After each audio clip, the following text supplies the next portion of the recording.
Oh my god, Castlevania totally ripped off Devil May Cry. The fuck? Oh, you're right. Oh, totally.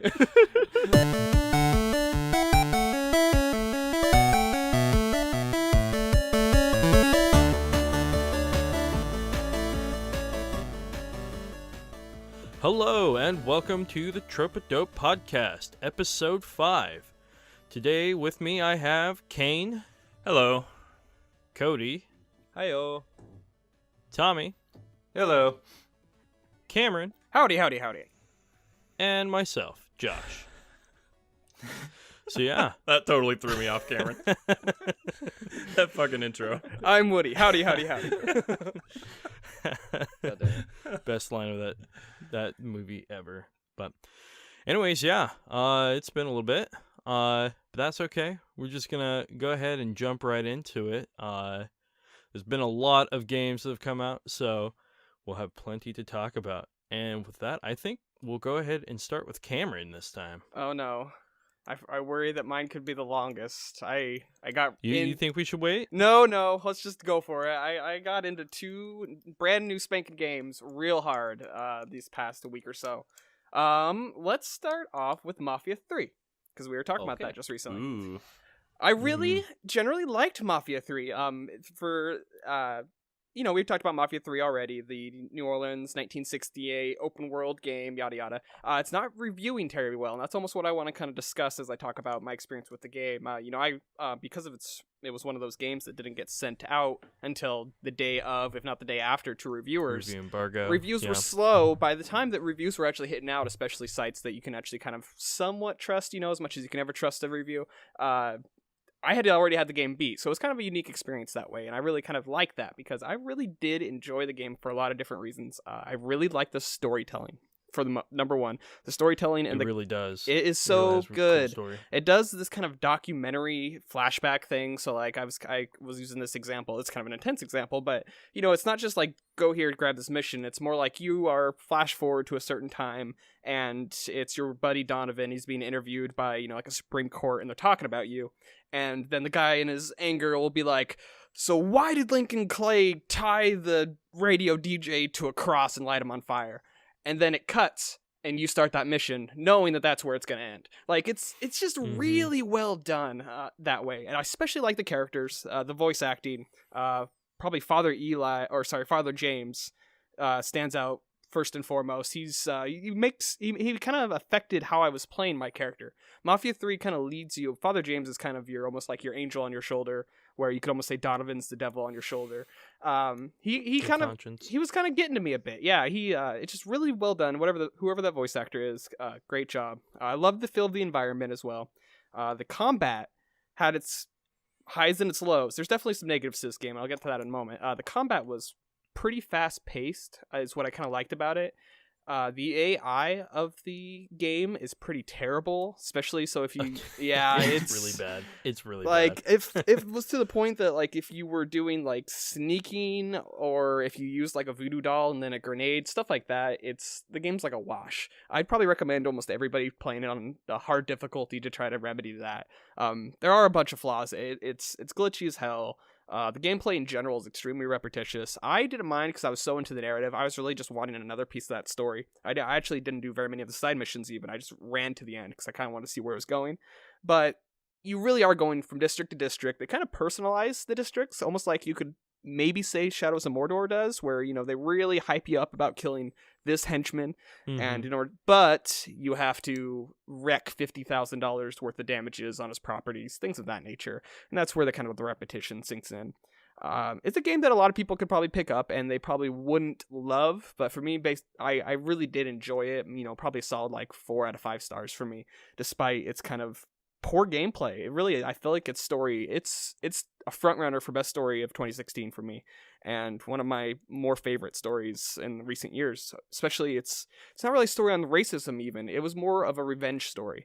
They use the racism to kind of villainize people, but it's not terribly preachy with any of that. It's really, if you walk by a store and you hardly even put a foot in the door, and the racist clerk gets out from behind a counter, points at his no colored allowed sign, and starts to like push you out the door. You know, that's where the racism is. It's in the world, but as far as the story goes, it's really about Lincoln Clay getting revenge on more or less what happened to his family. And they do a great job of it. I really like Mafia 3. I recommend it to everybody, especially as like a rental or if you can get it on the cheap, that kind of thing. So, Yeah. kind of what I'm hearing from you is that you really liked the story, but the gameplay was kind of meh. And what that kind of brings to me, like what that makes me think of, is Uncharted. I really love Uncharted's story, but whenever I have to play Uncharted, I'm like, how much longer do I have to play this before I don't have to play it? You know, Is it that bad, or? Well, Uncharted 2 and Uncharted 4, obviously, I do like the gameplay there in a lot of ways, but I can see what you mean, in a sense, because of, I think some of the parts where Uncharted's at its weakest are when it's story, cutscene, shooting gallery, story, cutscene, shooting gallery. Mafia Right. 3 hardcore is a shooting gallery, undeniably just a shooting gallery game. The combat almost never evolves beyond that. So you're pretty much in it for the story. It's a game I'm definitely not returning to. Probably I put 25 to 30 hours into it, put a bow on it. I'm probably done with it, but I definitely recommend it. But it is also one of those games that, you know, if I have a real tight top 10 this year, it's going to be right around the bottom and could get cut. Like, it has some serious flaws, but I really do enjoy it. But is the Yeah. shooting at least like tight? Like, is it? It like, feels Grand good. Theft, like Grand Theft Auto kind of always has like that weird kind of like, whoa, I can't control my character all the way feeling. Does it feel better than Grand Theft Auto? It's probably about there. The cover's Okay. quick. The gameplay elements are really quick. You can kind of choose your aim assist. I'm not sure really what the differences there were. I just went with the default, which I think was aim assist low, which it wasn't much. I was getting headshots are a little OP, so that's the thing. You know, I'd go, you know, from cover, just headshot before they even knew I was there. You can Is there really auto take aim? advantage of. I would imagine aim assist high is probably pretty up there, but Yeah. I don't know if it's auto aim. I'm not sure. Its gameplay is comparable to. I would actually, you know what? It kind of reminded me of playing The Division. It's kind of that kind of fast cover and decent, you know, like blind fire over cover stuff like that. But it really is pretty Grand Theft Auto-esque. Yeah. Well, I thought the shooting in the Division was actually really well done. Yeah, no, and Overall, I like so. the shooting in general. Where this game lacks is on your objective and its repetition and the AI, Mhm. especially going from like going Yeah. from Hitman to this game is jarring. Like it Yeah, is right? night and day as far as AI goes and what you can get away with and stuff. So that is definitely where the game falls flat. Yeah. IGN gave it a 7.5, which I feel like is probably about right. There's some people that are just ripping into it, giving it like a 6 or a 5. That's brutal. I think they're picking on the team with scores that low. The story alone gives it a Mhm. 7. 7's a minimum on its story alone. I can't say that enough. Yeah, and I'm about halfway through. I think I just got finished with the sit down, and so yeah, like overall, definitely I've experienced a lot of stuff. I'm also playing it on PS4 as well. So after your comment on the Yeah. the low performance, it kind of scared me away. And then The PC port isn't great. Well, no, it is. No, it is. It's actually fine. Yeah, thanks, Josh. So this is with you when your viewers you listeners at home, when you have a moment of being a derp or you blame something and it's not quite that, remember this story. I was looking into putting in a new hard drive into my computer, unplugged everything. My 2 DVI ports from my third monitor and my first monitor look very similar. I got them swapped. So we had my first monitor going into my integrated video card on my motherboard. So it was play Mafia 3. Oh man, this game. Oh, another bad PC port. God damn it. Go play Hearthstone. Well, couldn't tell when I was playing fucking Hearthstone because it's Hearthstone. Then I started to play some Rocket League, and Rocket League was lacking. I'm like, okay, something's going on here. And yeah, so no, it runs pretty. It runs pretty good. Yeah, but I mean on PS4 it runs all right. You know, obviously it's just pretty much a standard 30 all the way through.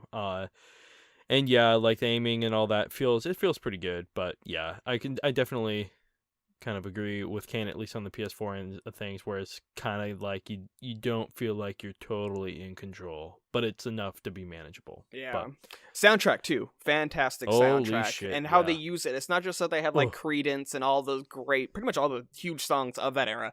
It's how they use them. They're they're in the car radios, all that stuff. But for the perfect scenes, they'll start playing it. Halfway through the cutscene, it kind of fades in, and it's just blaring as you're doing kind of the action sequence, and it works. Easily one of the better licensed soundtracks I've heard in a long time as well. That's really awesome. Does it have not to compare everything to this game with Grand Theft Auto, but does it have an original soundtrack? Like, is that there at all, or is it all licensed?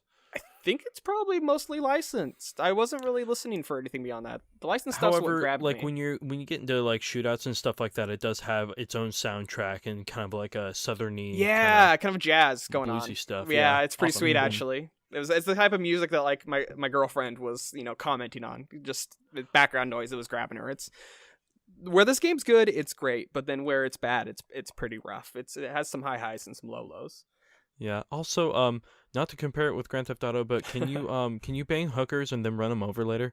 I didn't find any hookers. There was a sex word. I know. But I I was was just being honking at an all ass. sorts of bitches, and nobody wanted to get in my car. Oh, sad. Neato. But This is top shelf Yeah. information. We need to know this. Priorities. That's another thing too. The game is almost a little brutal, I would say. I was actually going to talk about this. This is kind of a topic for a big discussion point, but I think a lot of games and movies just will go crazy gore. And, you got your intentional thing like Evil Dead and all that, but Mafia 3, every single headshot was just like this huge, like disgusting brain splatter that it kind of took it away Mhm. from like. I feel like they should tone down gore, except for when like you headshot the mini boss. Then you get your gore. Use less is more. And this one's a little. This is definitely not a game to play with younger people anywhere around it. It was a little much, kind of like BioShock Infinite in that regard. yeah, I totally agree with you on that. So And then my other game was Dragon Quest Builders. Oh, I'm excited to hear about Oh this. man. Yep, lots of time into DQB. I think probably as much as into Mafia, if not more, at this point. It's also an interesting game. It's where with Mafia 3, where I think the reviews and reception maybe being a little more negative than it deserves, I might make the argument this far in the Dragon Quest Builders. I would have said a different tale in my first couple hours that DQB is getting a little extra love in a sense. It's a really good crafting game. Don't get me wrong. It is a good Terraria, Starbound, Minecraft-like game. It has some really great elements. It definitely captures the Dragon Quest world.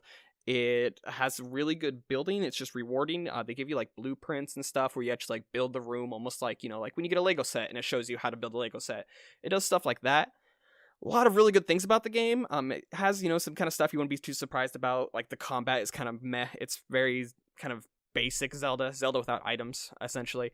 And the camera is pretty horrible, especially when you're inside buildings and inside caves, which obviously comes up a lot. But I guess let me tell you a story about why especially it was where it really like the rug was swept out from underneath me. I'm playing through the first chapter. It does essentially Dragon Quest Builders. You have different chapters, and in chapter, I start off chapter 1. A lot of you guys have played these games with me. I tend to overbuild. I tend to go pretty nutso on things.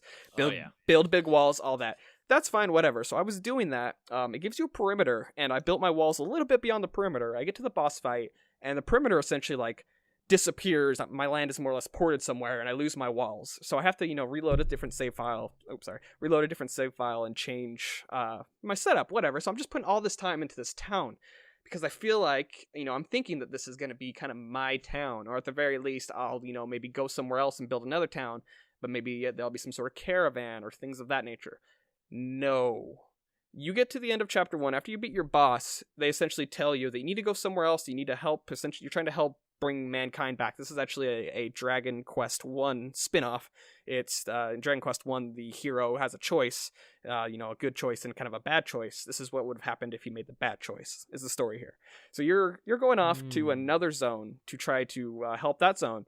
And, I packed up all my best goods. I thought that maybe I was leaving the settlement behind, whatever. I like the idea of encouraging me to keep building, encouraging me to try new things. But, I got all my gear and stuff like that.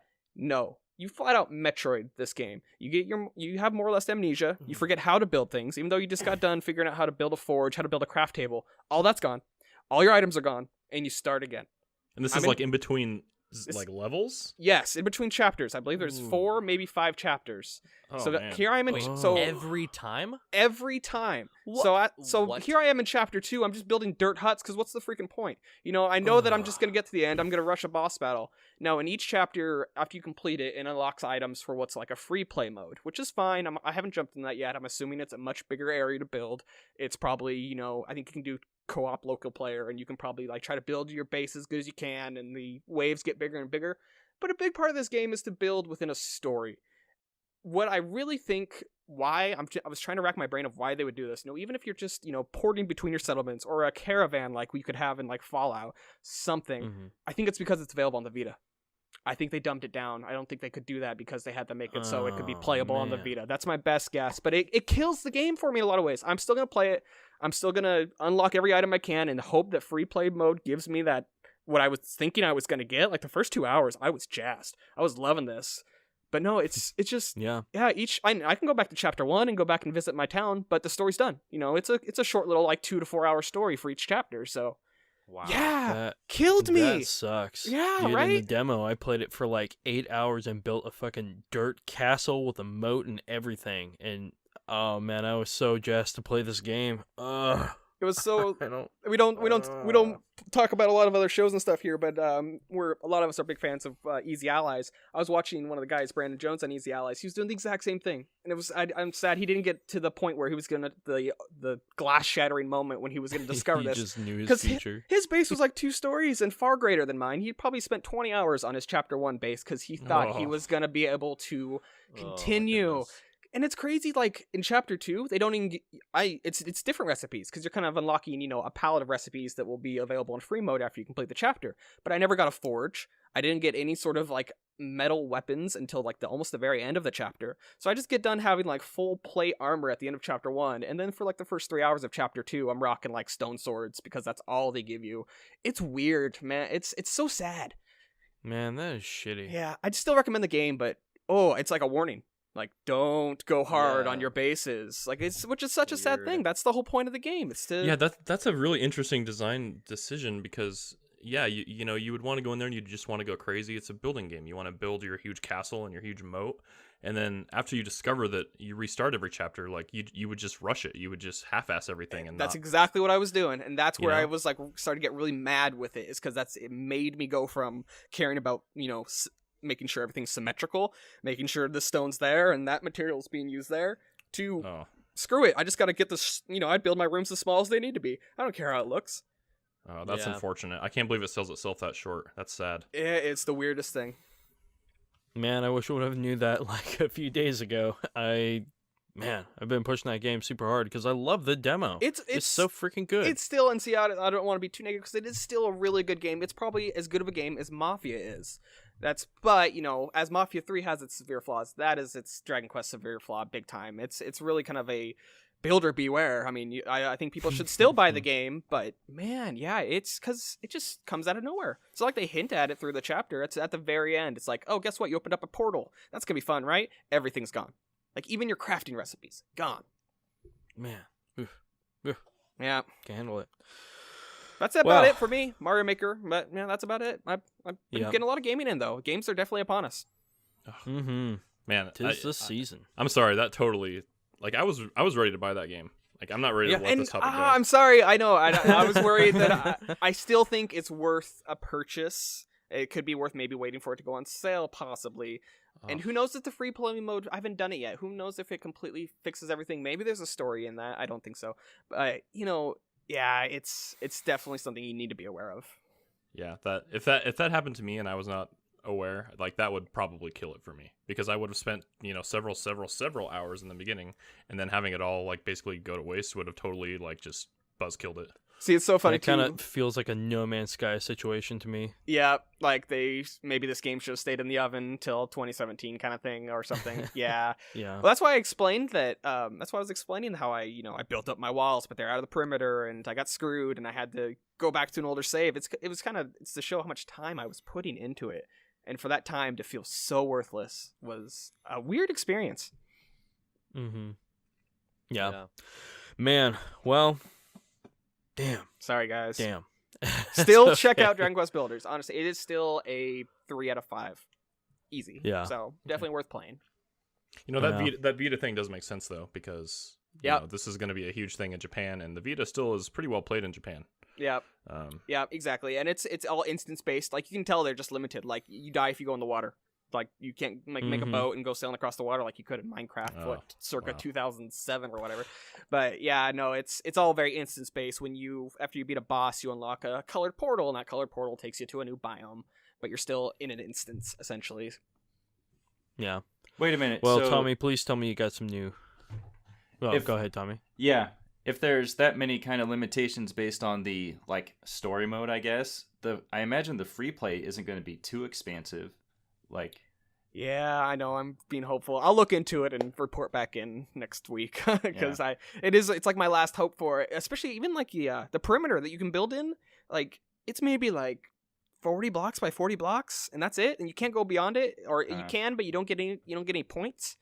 You get, and it doesn't even get bigger. No, in the second that's what I was chapter or nothing? expecting. I thought that's what I was gonna get for beating the boss. I thought I was gonna slowly build like a kingdom. that would have been cool. It's weird But too no, because just like dirt huts all around. yeah, even in the story, you go and you explore an area. They point you, and there's tons of quests and all that, and they point you in an area, and you find this old abandoned castle. And and it's not too far away from your base. So you're like, in my head, I'm like, maybe I'll fix this abandoned castle up. Nope, never gonna see that castle again. Bummer. Yeah, Wow. Let me know how free play is when you get that going. I will. Yeah, that'll it's, be the big selling point for me. yeah. I think it might even be local co-op, which is pretty cool. That would be sweet. That'd be kind of cool. Yeah. But yeah, so I guess moving on though, Tommy, what you been up to? I found Thumper on Steam, Ooh, and nice. Oh. I did not know that it was a VR game when I bought it. But even without a headset, it's the easiest way I can describe it is if you have epilepsy, do not play this game. Hmm. Okay. It's just lights and sound all over the place. Pretty much, I guess it would be an on-rails rhythm game. Very simple design. You're on a track, and then later on, you will open up multiple tracks that you can switch to. And then you're just given obstacles that you have to avoid. And through the course of the different things you can do to avoid those obstacles, you start to hear a beat once you actually get the timings down and everything like that. But it's just a very simple rhythm game, not complicated. I pretty much just pick it up for a few minutes here and there whenever I move on to something else like Mafia 3 or even WoW or something like that. It's definitely one of those things that I've been playing in spurts because it is a bit overwhelming. I'm only on level 4 and I can barely get past the first mini boss. There's just a lot of colors and a lot of stuff going on. You are going to die a lot. It is definitely one of those early learn through deaths type of things because you're just going to be faced with stuff that you cannot see coming. And it's similar to like the old Guitar Hero Rock Band songs where you're playing on the harder difficulties and trying to react to everything without actually knowing it. It's just going to be one of those things once you memorize The it. difficulty kind of reminds me of that Cube game that you're playing too, where you had to rotate like the tunnel you're going down to hit the proper like missed obstacles. Cube game. Which one was that? Oh, You- Velocibox. Yeah, Velocibox. Yeah. Yeah. Yep, similar type of thing where it's just eventually, even though this one's more Just rhythm-based, where everything will be the same. 400% more acid. Yeah, pretty much. But aside from that, the other game that I checked out, also on Steam, it's free to play. It's the complete polar opposite. It's called Mandagon, and it's basically just a very short, relaxing, just enjoy type of game. The people who made it, they based their design off of Tibetan culture, I guess you could say. And it's not to say that they're proselytizing anything. It was more of just to guide their design choices. What do we do for the background? Well, we'll put snow-capped mountains in the background. What do we do for the foreground? Or what's the music going to be like? Well, we'll make it look and sound like the influences of the region. And it's pretty... So is this like What's a that? puzzle game or? It's a simple 2D pixel sprite-based platformer. I picked it up too. I want to say it was free. It is free.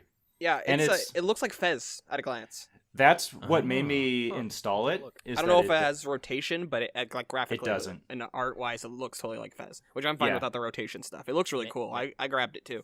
Yeah, that's Mandagon? Mandagon. Mandagon. But yeah, it looking like Fez is exactly the reason why I clicked on it. And it's, like I said, it's just a short story type of video game. It takes place in Bardo, which is the Tibetan concept of limbo, in between death and rebirth. The story, if you could say it has one, is completely nonlinear. You essentially just find little snippets of the story that are similar to little puzzle pieces, and then once you find them all, you can kind of piece together the story. And it's just a nice little relaxing game that I was just like, okay, I'll check it out, see what it's like. it's over in 15 minutes. So if it's not your thing, I mean, you're not missing much. But if you just want to check it out, it's not bad. And I mean, it is free. So Nice. Not bad for free, yeah. yeah. And then beyond that, I've only just started Mafia 3. I finished maybe, I guess you could say, the prologue. So I'm not too far into the game. But like everyone else, I am enjoying the soundtrack immensely. Oh, It's it's so definitely good. it is a highlight for me with the it's great, some of the songs that they choose during you have to escape a robbery. And the first time that I loaded it up, it's playing Born to Be Wild, I think is what's playing, which makes total sense. And I can't remember, but for some reason I had to reset. It wasn't a bug or anything like that. But when I reset, it was playing what was it playing? It was playing Somebody to Love by Jefferson Airplane, which Oh, man. not exactly the same as Born to Be Wild, but it kind of fit as well. When It you was just- when you escape from the cops, they play I Fought the Law, Law the and the Law Law one, one. yeah. Yep. The original version before the Yep. Clashes version. Yeah, that's Yep. great. So even though they did change up some of the songs in this particular area of the game, I was curious, so I restarted maybe 5 or 6 times, and it definitely rotated between those two. So they kind of do have some segments where they definitely intend you to hear a specific song. And it's just cool that when you're driving from one location to another and the characters are having a conversation, the radio in the car, depending on your settings, will be a little bit muted until they stop talking, and then the radio cranks up. It's kind of nice to give you that sort of ambiance and everything like that. But I'm playing on PC, and I've only experienced one real glitch, which just involved some floating toolboxes in a garage. Nothing major. So but it's like Cameron and Josh were talking about it. I mean, the gameplay is going to be what you expect. Grand Theft Auto, Saints Row type of gameplay. So if you're burnt out on that, I mean, it's obviously not going to be your cup of tea, but just with a little bit of the story that I've experienced so far, definitely at least watch a friend play it, because it is really good, and they obviously put some time into it. It seems like most of their budget, considering how the cops are just so inept. I swear I cut one off and they didn't even care. But Yeah, so that's interesting. So from what I Which is- understand, I didn't experience it immensely, but from what I understand, when you're in the richer, nicer neighborhoods, the cops are way more aggressive towards you. that's and what Josh was telling me. Yeah, but then also I think I didn't get that so much in general. I felt like I was like honking at the cops trying to piss them off, and nothing really happened. I think put it on hard. Honestly, if I play I the put game mine again, on hard. yeah, I hope that helps, because the cop aggro thing wasn't quite what I expected it to be. Yeah, well, like in Mafia 2, it was way different, and like you actually had to obey traffic laws. If you ran a red light or stop sign or cut anybody off, the cops were on you like crazy. Right. So, I bet That's actually. Oh, sorry. Go ahead, Oh, Cody. I was gonna say, I bet that was probably a gripe, and that's probably why that's not so much of a thing in the third one, because gamers want to throw immersion out the window for being able to. Yeah, that'd be a not bummer, have 'cause to- Which is funny, Well, because that is and where that's- it falls flat. Like, there's a lot of I saw a lot of that because of YouTube comparison videos that are all over the place right now, from Mafia 2 to Mafia 3, and it does fall flat there. You go to the gas station and you used to pump your car in Mafia 2. This one, you can't even interact with the gas station. It's really just a set piece, so it is dumbed down in those ways, no matter how you look at it. Yeah. mhm. But when Josh was telling me about all this stuff in Mafia 2, I'm probably going to go back and play that game. Probably after I finish pretty Mafia good. 3. Right? Me Just too. because. I kind of missed it. Yeah, I completely missed Mafia 2. I didn't play the first one just because that type of game didn't catch my interest, the GTA Saints Row type of stuff, but it sounds like I kind of missed a hidden gem with Mafia 2, so I wouldn't mind going back and playing it. But yeah, for me, the settings I'm using is I'm playing on hard, I'm using simulation driving, and I'm using aim assist off. So hopefully that'll give me a little bit of better experience. And even though the cops really don't care with the current patch, I'm kind of self-imposing driving, following the laws and everything like that, just to kind of help give me a better experience and everything like that. Yeah. But that's another one of the kind of larger games that I've been playing. I have been checking out some of the newer Broken Isles content in WoW. I'm actually starting to play the Legion content. And I think I just hit level 105 with my Demon Hunter. A lot of fun. That class can move around a whole lot, which I always enjoy. Yeah, I'm in love with my Demon Hunter. I got mine to 110, and I'm like obsessed with it. It's so fun. Yeah, the Oh, yeah. mobility is just really sweet. That's one of the reasons why I liked Druid so much, is just how much I can move around and everything like that. So just all the different movement options is fun. And I don't know if you guys have done any of your profession-specific quests. Like my Demon Hunter is an herbalist and a skinner.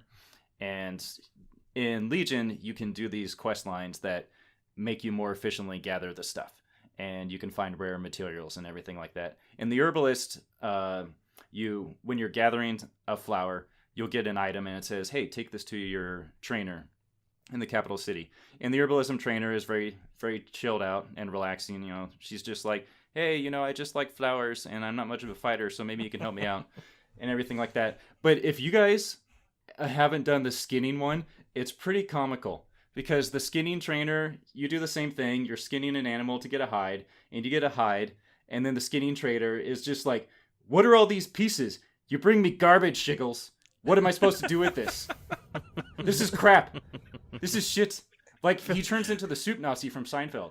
And you're just like, no, you go out there, and you don't come back until you bring me some nice stuff. And I'm just like, dang, man, this guy is a taskmaster. I feel like your character name adds to that. It really does. Shiggles.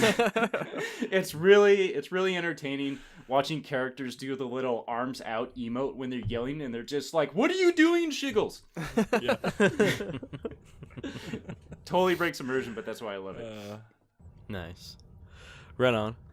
So Cody, what's been going on? What's new? So, I have slowed down a lot on playing video games. Mostly I've been doing stuff around the house, but then also like reading comic books. I'm currently reading through The Invisibles, which is really, really good. Invisibles. Very hard to describe. Very good, though. Super good. Here, I can sum it up, Cody, real quick. Okay. A good family friend of mine who was known around town for wearing a kilt got me Volume 1 of The Invisibles. That is all.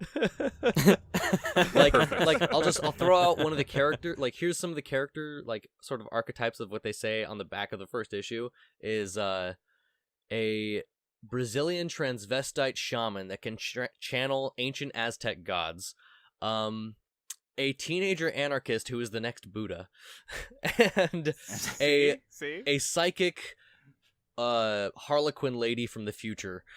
It's fucking weird and it's amazing. Sounds awesome. Yeah. So who's wearing the kilt? No, that's No, the family friend. Well, I know that, but it's just like... It's kind of hipstery is what I was kind of Oh, okay. Yeah. In a good way. So that, and I actually recently, as in like minutes ago, purchased some games on Steam. Like, I purchased Goner. And that looks I saw awesome. that one, yeah, I'm really excited to play that. Cameron Martin actually bought me Case Animatronics, and he really wants me to record myself when I play that. So I'm probably gonna do that. I guess I did play. It's a spin-off of the Five Nights at Freddy's game. Yeah. If you don't yes. know. Okay, yeah. Okay, yeah. It's I did not. spoopy. I did play a little bit of the original Deus Ex, like Gold Edition, though. Which is pretty good. Did you play the fan-made DLC? I did not. Yeah, I didn't know that. I need to do that too. But mostly it's all been like Dungeons and Dragons related stuff. I've been working just overtime more than I work on my real job on Dungeons and Dragons stuff. So creating new systems and mechanics and stuff. Like, I have one of my players who's really obsessed with training NPCs and amassing an army. So I created a system for training NPCs so you can like get NPCs that are crappy and train them up so they're good. And yeah, just working on a lot of that stuff. That sounds like it has the potential to be really awesome or really game breaking. I made it purposefully not game breaking because I have this like meta going on in my campaign where the players are players for a reason. Like the heroes that they're controlling are just kind of a cut above everyone else. So NPCs generally, unless they're like super evil or super magical or super powerful for some reason, are generally just on a lower level because by the definition of the meta, they are not players. Yeah. I got a system for you on how to train his NPCs. Yeah. Ready? What? Step 1, buy a copy of Metal Gear Solid Phantom Pain. Goddamn. Step 2, find a shit ton of soldiers. Step 3, send them on missions. If they Oh. die, he loses them in real life. That's honestly, that is Garrison's done right. If you think about it, if you could find a way to like do the Fulton but with rolling a dice, that could be really cool. But here's a great example Mhm. of why it's just crazier in D&D is that every single person that he recruits is like a person with a name and a distinct voice that I do for them and mannerisms and emotions Nice. and a personality. And so when he's like, okay, well, I need to send someone on a mission, and he just picks someone and it's just like, okay, well, if you don't come back, I'll miss you. Dude, I get attached to my staff that can turn into a snake. Yeah. Like, I treat that thing like it's my firstborn child. I can't even imagine if I had like a voice and a personality. Yeah. But yeah, so that's This is awesome. D&D, right? We are talking about D&D. Yes, Dungeons Yep. and Dragons. No, Yeah, his staff okay. in real life that turns into a snake. Yep. Well, Penis. Yeah, you stole it from Voldemort. You know, it's Harry Potter. you never know. But yeah, no, just not a lot of video games, just tabletop gaming and comic books, just expanding on the other realms of the geek world. That's about it, though. Nice. Keeping it nailed down. Yep. Perfect. All right. Kane. Hi, I'm back. Hey, man. So, what you been doing? well, honestly, not a lot. I went on vacation a couple weeks ago. Feels like it's been forever since we recorded. Even longer Kinda since I has. did because, I was gone. But yeah, I went to the ocean for about a week.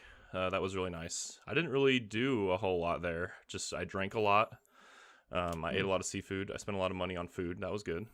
But yeah, we Cool. just kind of chilled and unwinded, as you will. We did play me and my mom. I went with my mom. I'm really cool. My mom is actually pretty cool. His mom's pretty cool. Yeah, It's to be true. fair, your Yeah, mom is to a be fair. really cool person. like if your mom was My like, mom's- "Hey, let's hang out," I'd be like, "Oh, sweet." Yeah, exactly. Yeah, so we pretty much just hung out. We had a condo. It was nice. I got her to play a little bit of WoW with me. We got her priest to 110. That was that was good times. Just sitting in the Nice. condo playing World of Warcraft. It was Parental pretty bonding great. time. Play well. Yeah. Memories. hmm Hey, we're here So at the ocean. did your what should mom we not do? pick up Legion? No, she did. She had just basically been waiting for me to help her because she just gets really overwhelmed with like all the new content and all the new like mechanics and stuff like that. Can't blame So her to I- a degree. Yeah, no, totally. I felt that And, way you know- with pre-patch, big time. Yeah, and she's played since vanilla. So she hadn't played in like maybe 3 or 4 years, and I convinced her because the game's good right now. So yeah, she hit 110. Obviously, she doesn't have that much time to play because she has a real adult job. Oh.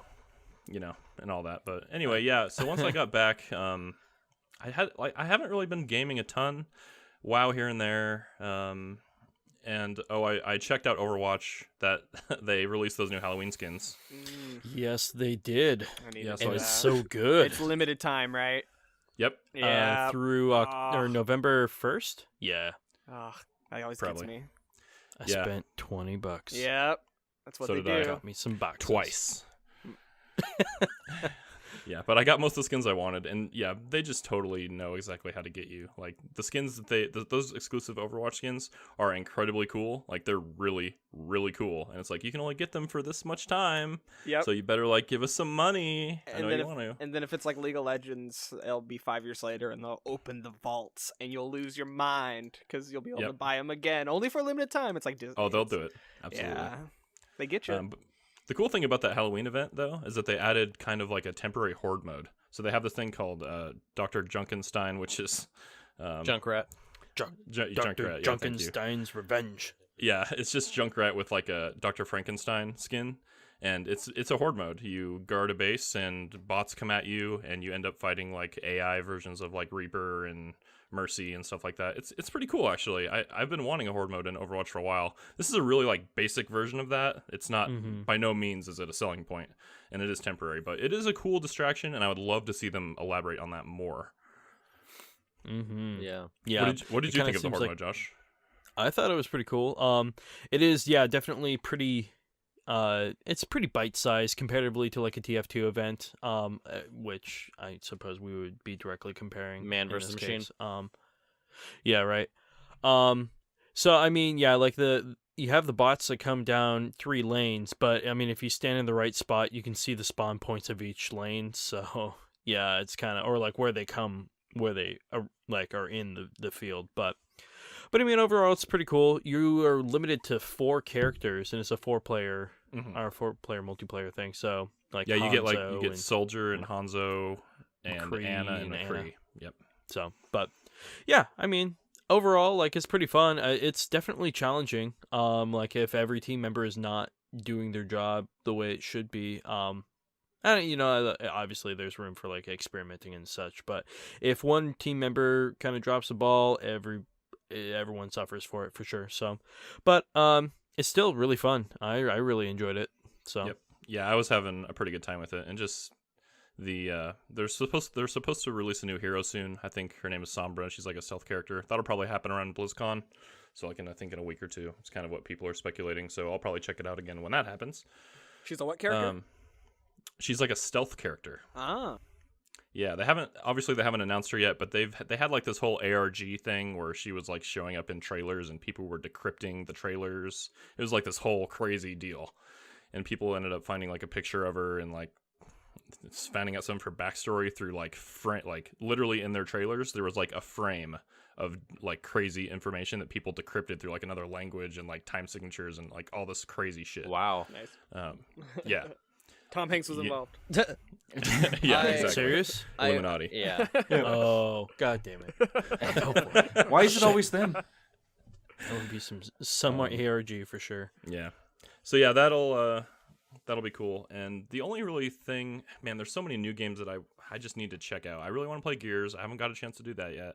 I really want to play Paper Mario. I haven't got a chance to play that yet. But the thing that I did play, just because I was curious and talking about Overwatch, was this game called Paladins. Have you guys heard of that? So battle Basically- rights. Right. Yeah. So Paladins is a game made by Hi-Rez Studios. It's the same studio that made Smite, which is like kind of a third-person MOBA. Which is really good in its own right. Yeah, Yes. Smite's usually Smite for a long time was considered third fiddle behind the big 2. Mm-hmm. Yep. Yep. Yeah. Smite's pretty good. I'm not a huge MOBA guy, but I basically Paladins has this reputation that it's just totally ripping off Overwatch, but apparently it's a pretty good ripoff. So I was like, you know what? What the hell? It's free on Steam. Why not download it? So I downloaded it and I played it, and it's basically Overwatch. I mean, it's Overwatch with more MOBA. So like you pick your stats. You have like kind of a loadout almost. You get points as you kill people, and you use those points to buy like attributes for your character in only that game. I mean, it's much more MOBA-y. The strange thing about it, I mean, I guess it's not strange because it's free to play, but the thing that was instantly strange to me was that not all the characters are available. It's like League of Legends. You have to buy the characters. So in a game like Overwatch, where you have all the characters and that's like part of the game, is like the balancing of having all the characters at your disposal. In this game, you can't do that. I'm watching the trailer. This is like legitimately just Yeah, rip I'm off looking at it, too. Overwatch. Yep. It looks like it has a lot of characters. I seriously have no idea how they haven't been hit with some kind of legal, like some kind Like, of lawsuit seriously? yet, because they are like 1-for-1 There's a copies dwarf of characters in with Overwatch. a turret. That's such a Yep. tough. That's such a tough Yep. thing. I mean, you can make the same Who shoots argument lava? with Dota to League of Legends and stuff like that. What's interesting here is Team Fortress 2 skin. Yeah. Yeah. Yeah, right? Mm-hmm. How they what? How do you do that? Yeah, isn't Yeah. it the heavy or something? It's the Engineer. engineer. Oh. No. Yeah. Wait. Yeah. So they're blending. So they're blending- Torbjorn and Yeah. So Josh Paladins? is playing it. Yeah. Oh, yeah, right. and you guys are totally right. This is like an Overwatch ripoff. It's almost no shame. I mean, there's a rocket character with rockets. There's a Dude, guy with a seriously, shield, almost? Reinhardt shield. There's a dwarf with Yeah. a turret gun. You guys ever I see mean, the it- rip-off games on like Twitter advertisements and stuff? They'll be like Pokemon. Oh yeah. Like yeah, oh, man, yeah, those are Yeah. brutal. Do you like Diablo? You'll love this. Yeah. So turtle character that shoots a shotgun and has a chain to pull people close. Yep. Yeah. Yep. Yeah. That is Which Overwatch that character is that? way too similar. So all that stuff That's aside, Roadhog. Let's Blitzcrank. the game Oh, is okay. well made. It's a well made game. It's not a clone for the sake of a cash in. I mean, it probably is, but they didn't completely skip on the actual gameplay side of it. It's pretty fun, and the characters are slightly different, barely. The characters aren't as memorable to me. Like the thing that everyone loves about Overwatch is, everyone knows Tracer and Pharah and Reinhardt. Like people know those characters and they've fallen in love with them. That's half of the reason that game is successful. Oh, they This have game fallen too in much love with in them. love. Yeah, let's not even go there. It's a whole dark rabbit hole. You know what to do, listeners at home. Yep. Yeah. And yeah, Paladins doesn't.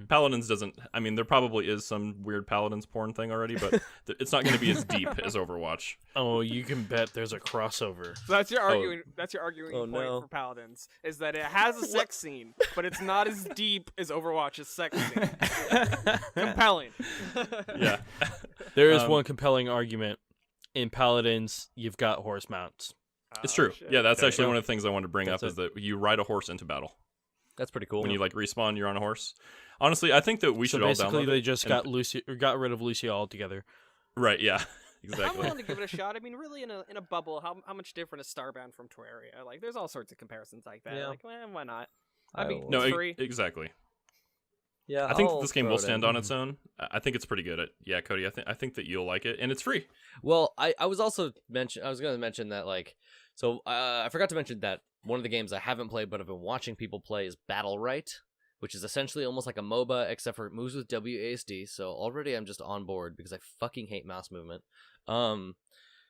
And instead of being a MOBA, it's like MOBA mechanics in 2s or 3s arena.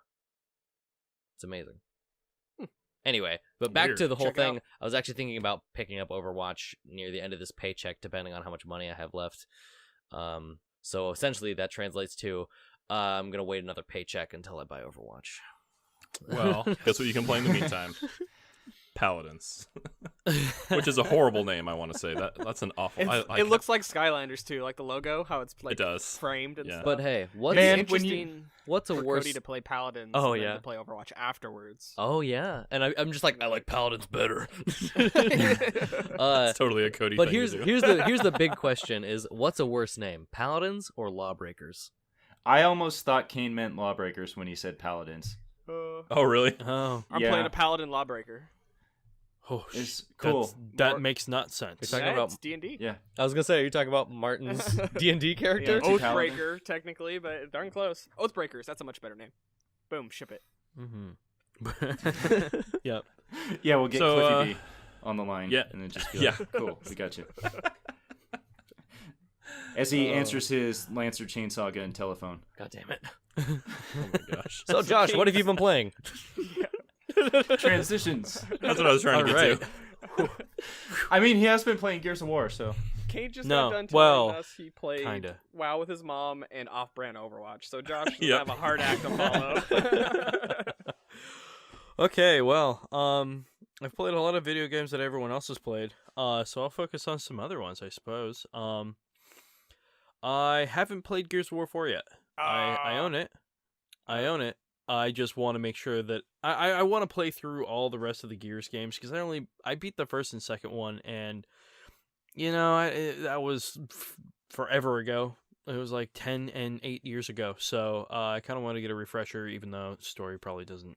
It probably doesn't matter, but I have watched Paisley play it a little bit. I was and gonna it say, are looks you gonna super co-op neat. with your GIF when you play Gears 4?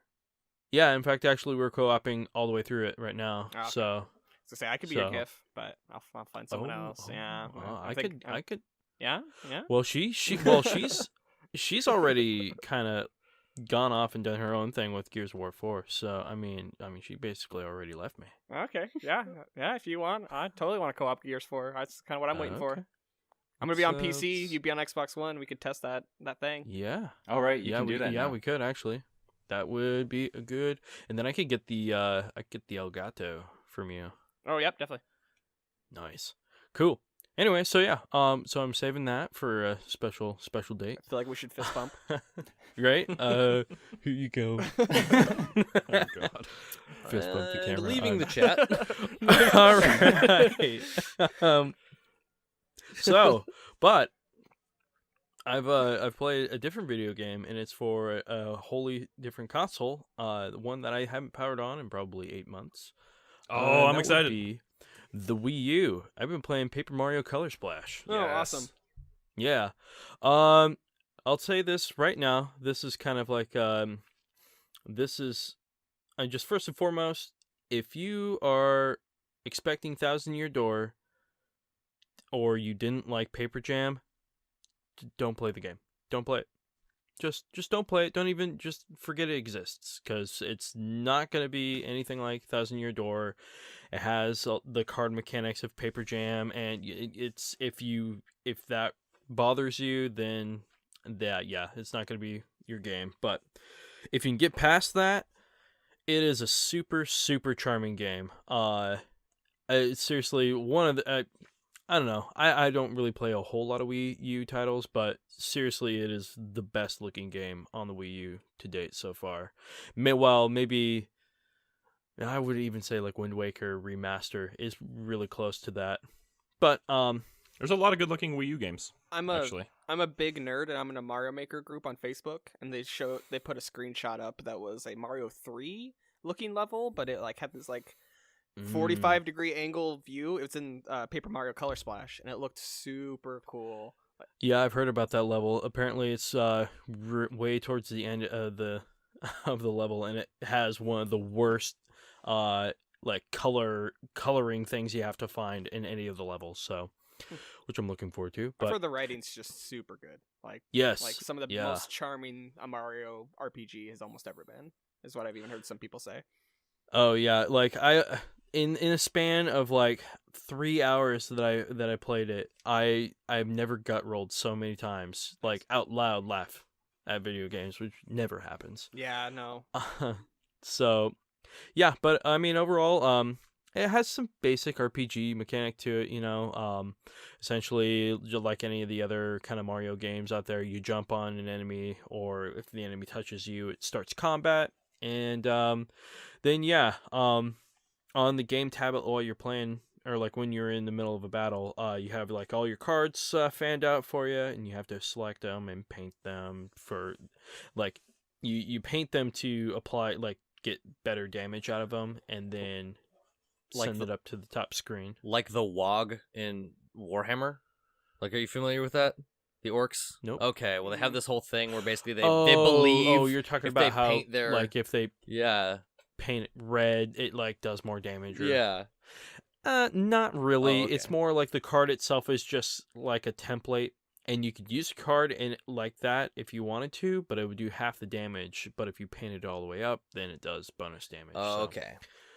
But also, like, your paint, you have a finite amount of paint, and it's like a printer. You have, the base colors, and then when you paint different things, they combine them together to create that color, and you use that amount. But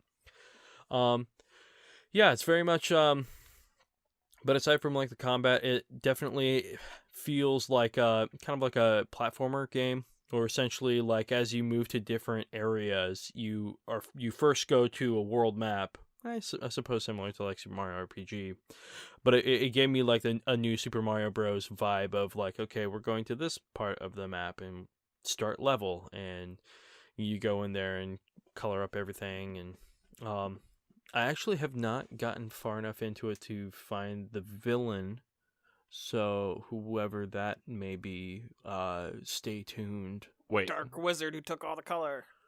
is it Bowser? No. Well, it's not Bowser per se. Isn't it That's usually what I've not heard. Bowser in the RPG games? Like In almost Paper Well, Mario, so it's no- almost always Bowser. in the RPG Well, games?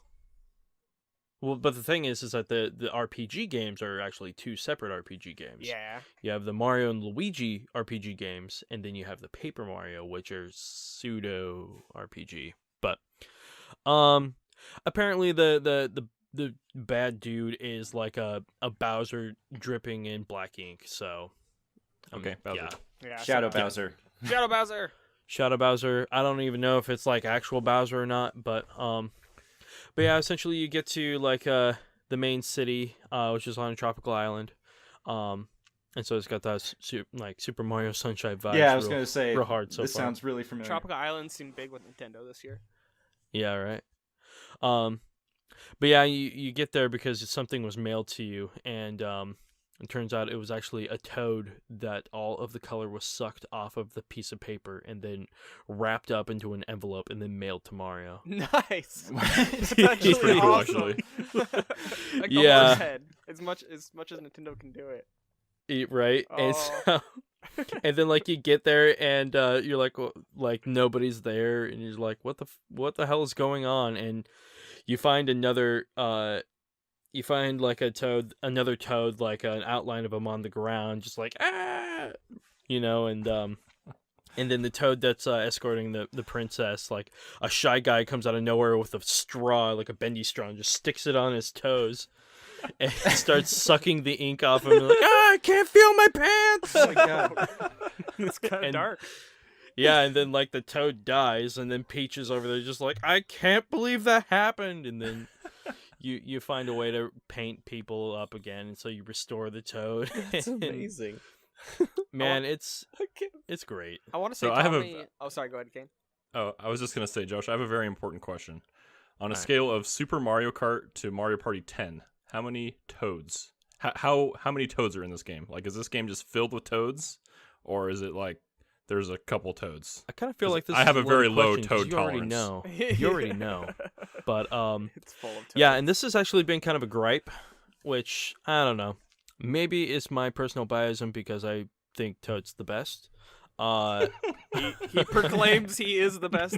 I'm the best. Yeah, Exactly. But there is a tremendous amount of Toad in this game. The only non-Toad thing that I've seen so far, like out in the levels, are NPCs. Or Right. not NPCs, but enemies. But And yeah. it's not so much about Toad, from what I was hearing. It's more about the lack of like effort put into individual Toads.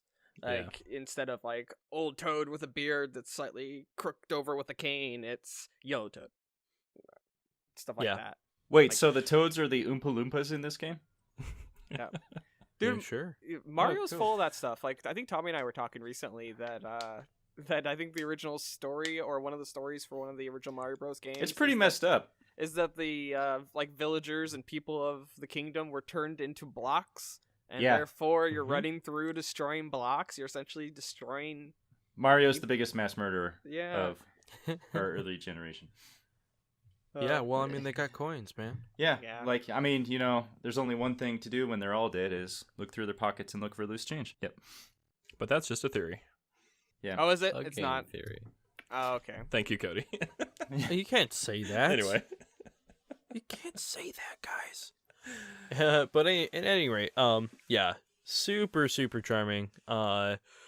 Just totally. I mean, yeah, it's so delightful. It's been a long time since I've played like honestly a Nintendo game that I've like really gotten into as much as this one.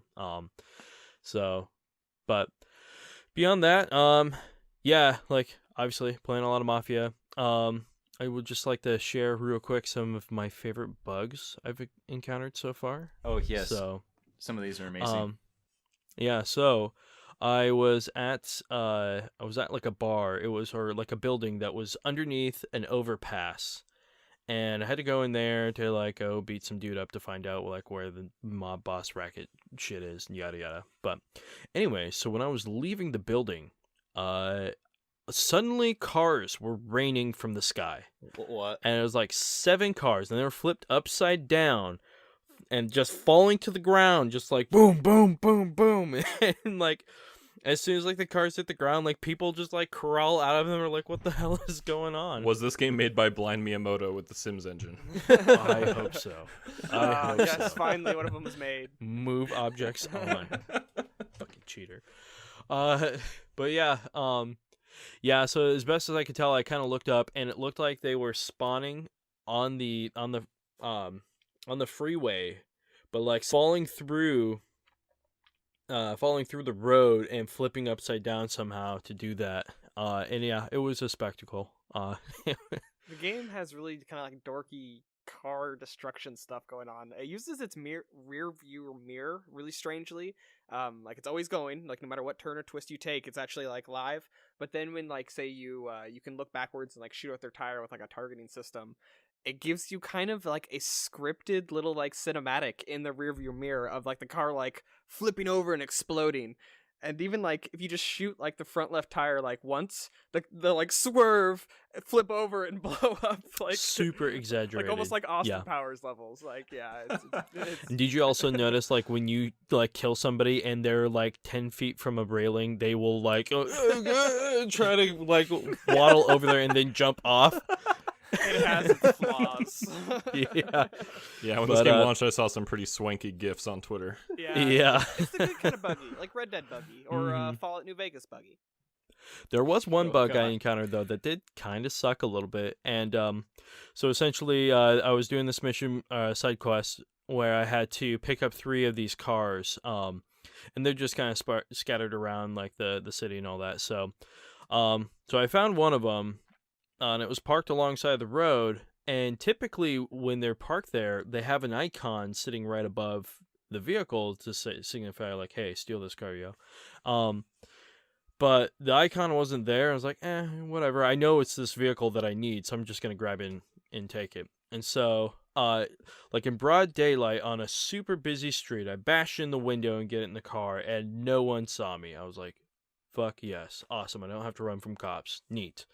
And so I start driving down the road. I'm like cruising like 100 miles an hour, headed towards my destination. I get to a bridge, and just at the apex of the bridge, suddenly the car despawns. It's gone, like instantly, disappears. And now I'm flying through the air, but I also had the trigger pulled all the way down, because we're driving like fucking crazy man. So with the trigger all the way pulled down now I'm fucking shooting my machine gun full blast, flying through the air. People are just like, what the fuck is going on? And like freaking out. And, as I get over the apex, I start falling, and then I ragdoll and fall on the ground. And seriously, the citizens were on their game, because by the time I like had finished rolling down the street and got up, the cops were already on me and fucking shot me in the face with a shotgun. Well, I mean, Like- it's not every day that you see a flying Superman with a machine gun. So Shooting a fucking Tommy gun through the air. So Oh, see, and another ridiculous part is the witnesses when they see you do something wrong. Like, imagine you have 2 scenes next to each other. One scene is someone flipping a coin. The other scene is if a witness decides to see you beat the hell out of another witness. So you seriously like, oh, I just ran a car into somebody. There's a witness running for a payphone. I'm gonna run up to them and bash their skull into the pavement. Oh no, another witness saw me bash his skull into the pavement. I'm gonna chase him down and do it again. Oh, this time everyone seems to be cool with me bashing skulls and pavements. No witness this time. Drive away. Like it's just a funny. well, I mean, if you were that third guy and you saw thing. those The effectiveness. 2 prior, would you call the cops? Good. Hey, man, I didn't see this is fine. anything. Yeah. Okay. So Like, there's yeah, like a- I mean, Is there like a notification that says like no witnesses? Because then it could be like No. in air quotes like no, yeah, no actually above the map. witnesses. Like air Oh quotes. yeah. Underneath the main map, it does. And then whenever Yep. you have a witness, they have a little white icon above their head, and they're screaming, "I'm calling the cops! I'm calling the cops!" Like, Well, I'm calling and the they're cops. waving their limbs as much as they can while they run. Yeah. what a great thing to Yeah. scream while running from someone with a gun. Yeah, exactly. Life hack for everyone. If you see someone banging people's heads in on the sidewalk, don't run away Hey. screaming, I'm going to call the cops. It was Do not take that as 1968. fact. Times were different. That's true. Yeah, it's true. It's true. No. But I suppose to kind of round out the rest of what I was playing, I just wanted to briefly say that I played the Colorado mission for Hitman, and it was fucking awesome. Awesome. I didn't know you were playing Hitman. Yeah, Colorado's way different, isn't it? Yeah, dude. It's like, hey, it's on a farm. Not what I was expecting. That farm is pretty much a military base. Holy crap. Well, and then like it's loosely based off of the Oregon, like the takeover, the militia. Like I was getting that kind of vibe with that. Oh, So yeah, But, man. That's a cool mission. It's way different than the other ones. Mm-hmm. I really liked it because it felt like there was way more at stake. Like if you fucked up, you were dead. Yeah. Everybody has a machine gun. Yeah, it has a really, you can do it incredible. It's one of the best sniping missions too. If you get to the water tower, I Mhm. think all 4 targets, if you wait long enough, will be within sight, like super far away. So that's how I want to try to do it. But yeah, it's a cool mission. The whole game's cool. The last one is what? Is it Japan? I want to say. Japan. Yeah. Yep. The last yeah. episode of this season, and then they're continuing it after that. But yeah, I'm really excited for that whole game. Yeah, and that's out in December, I think. Yeah, that's definitely on but- my top 10 this year. I love Hitman. Man, once that game is all the way out, like every episode, I highly recommend it. It is so good. Like, which is awesome. Like, even still, like, I was totally sold, like, even after Sapienza, you know, like, it was just so good. And it's awesome that, like, they chose to go the episodic route and succeeded. Yep, they proved a lot really, of people wrong. really big way. There was so much hate when they made that announcement. I was actually thinking about it. The way that Dragon Quest Builders is made, that game almost should have been episodic in a sense. That almost make me accept that nonsense a little more. Yep. Makes sense. But yeah, so yep, Hitman is still doing really, really good stuff. Yeah, 4 targets in this last one was super crazy, and like all the different opportunities were pretty awesome. So I haven't really done all of them yet, but I plan to finish them out and then really hit it hard and try to get all the other opportunities and all the other segments. So, but yeah, I suppose that's kind of what I've been doing. So, and I think at this point we are going to go ahead and take a little bit of a break. For All you right. though, dear listener, it's going to be like we were there and then gone and then there again. Real quick. Sound effect. Can't remember what I do here. Yeah, it's like a do. Hey guys, Cameron here. Well, to be perfectly transparent, on our break, what was supposed to be our break, we kind of got going on a subject that's a little close to home with us, as you probably picked up. If you don't know already, Josh, Tommy, and I run a mom and pop shop video game store. Anyhow, just want to let you know before we're going to slip into this break here, you're not going to hear the first little bit of the conversation. It just seemed like such a good thing. Didn't want to let it go. It turned into something that I think was actually kind of interesting for people to listen to. So please do know that that we definitely are a little hesitant to talk about this stuff because it's, a part of what we do for a living. But we can really put some interesting insight onto some of these subjects. So we're going to jump right in here to talking about paying extra money to get a fancy edition of a game and then being able to play that edition of the game early. Recently, this occurred with Battlefield 1. So, yeah, we'll jump right into it here. Man, oh man, we gotta talk about the fucking digital deluxe shit and the early enlister bullshit. How people can play I'm Battlefield pissed. 1 right now? Oh yeah, that's a tough position to talk on in a sense though, but it is, I think, from the romanticism of the release date and everybody getting the game on the same day, especially when it comes to competitive player versus player games. People then get the edge, especially games where you unlock perks or levels and therefore become stronger. Then you are like level 5 on day 1 when everyone else just got the game because they only wanted to pay $60 for it. Like, there's definitely things to be said about this, but I don't know how many people are going to care that mom and pop Maybe shop I'm get just a fucked little- over by this. Yeah, I don't like it at all either. Maybe I'm just being a little too. Nobody thinks know. about us, Josh. They No haven't one. for a long time. No one, man. It's getting worse And with like video pre-orders games. and stuff as well too. Yeah. When I'm like reading articles on like pre-order systems and how people like absolutely don't pre-order blah blah blah no matter what blah blah, I always want to drop a message to like the author of that post or like in the comments and be like, hey, so here's one part of this story you haven't considered, which Wow. is like small game shops. I know they still exist, but also too at the same time I feel like they'd be like, well, fuck you, you should know your base well enough. Well, regardless, there's Tommy and I were talking about this, and the big part of it is a misconception of pre-order versus prepay. Like when you pre-purchase a game on Steam, you've paid for it then and there. No turns backsies in a lot of ways, except for the Steam refund policy. When you pre-order a game, even at a GameStop, you're putting like a $5, $10, even the full price down, and that thing's fully refundable. It is at GameStop, it is with us, it is everywhere. Like, so people hate the prepay thing because that is truly giving $60 based off of marketing more than on the game. But it's also interesting too, because this whole debate is usually pushed forward by people in the media, people who whole life's work is based off of you reading their reviews or them talking about a game. So they're as biased as we are in a lot of ways. Like, of course they don't want you to pre-buy games. They want you to read the review, and based off of what the score they give it, they want you to buy the game.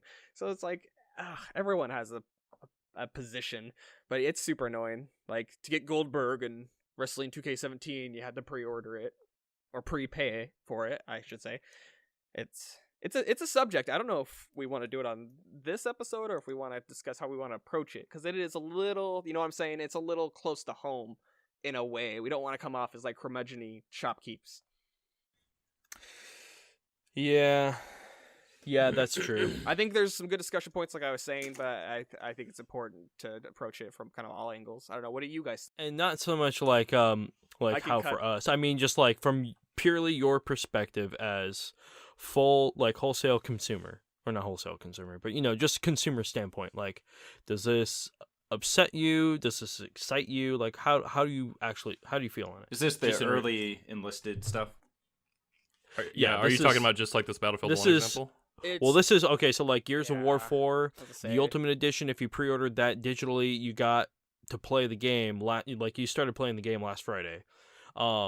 With Forza Horizon 3, if you pre-ordered the Ultimate digital version, you started playing the game the Friday before it came out. And this seems to be more of a trend thing going on. People are playing the Modern Warfare Remastered right now. It's almost every AAA game in a lot of ways this year is supposed to have a $100 version. You get it 3 days early. I don't really care. 3 days? You fucking kidding me? It can be 3 days. It can be a week. It can be it's 2 weeks sometimes. Yeah, it's crazy. Oh, the tip-off edition, so NBA is in there.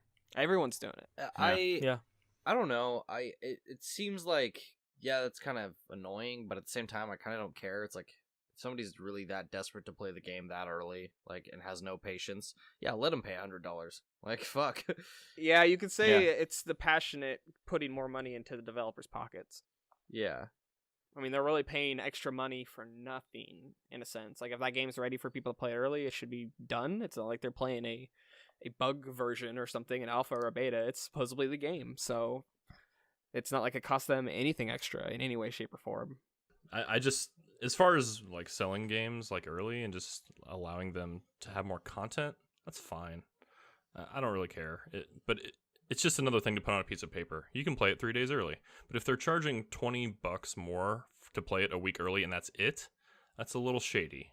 What I find interesting is that, like, there was kind of once upon a time where maybe this would have been a bonus to pre-ordering, for paying for $60 full price early. That would have been enough to get it early. And now you have to pay $20-$40 more. That is kind of where I think anybody should be a little like raising their eyebrows.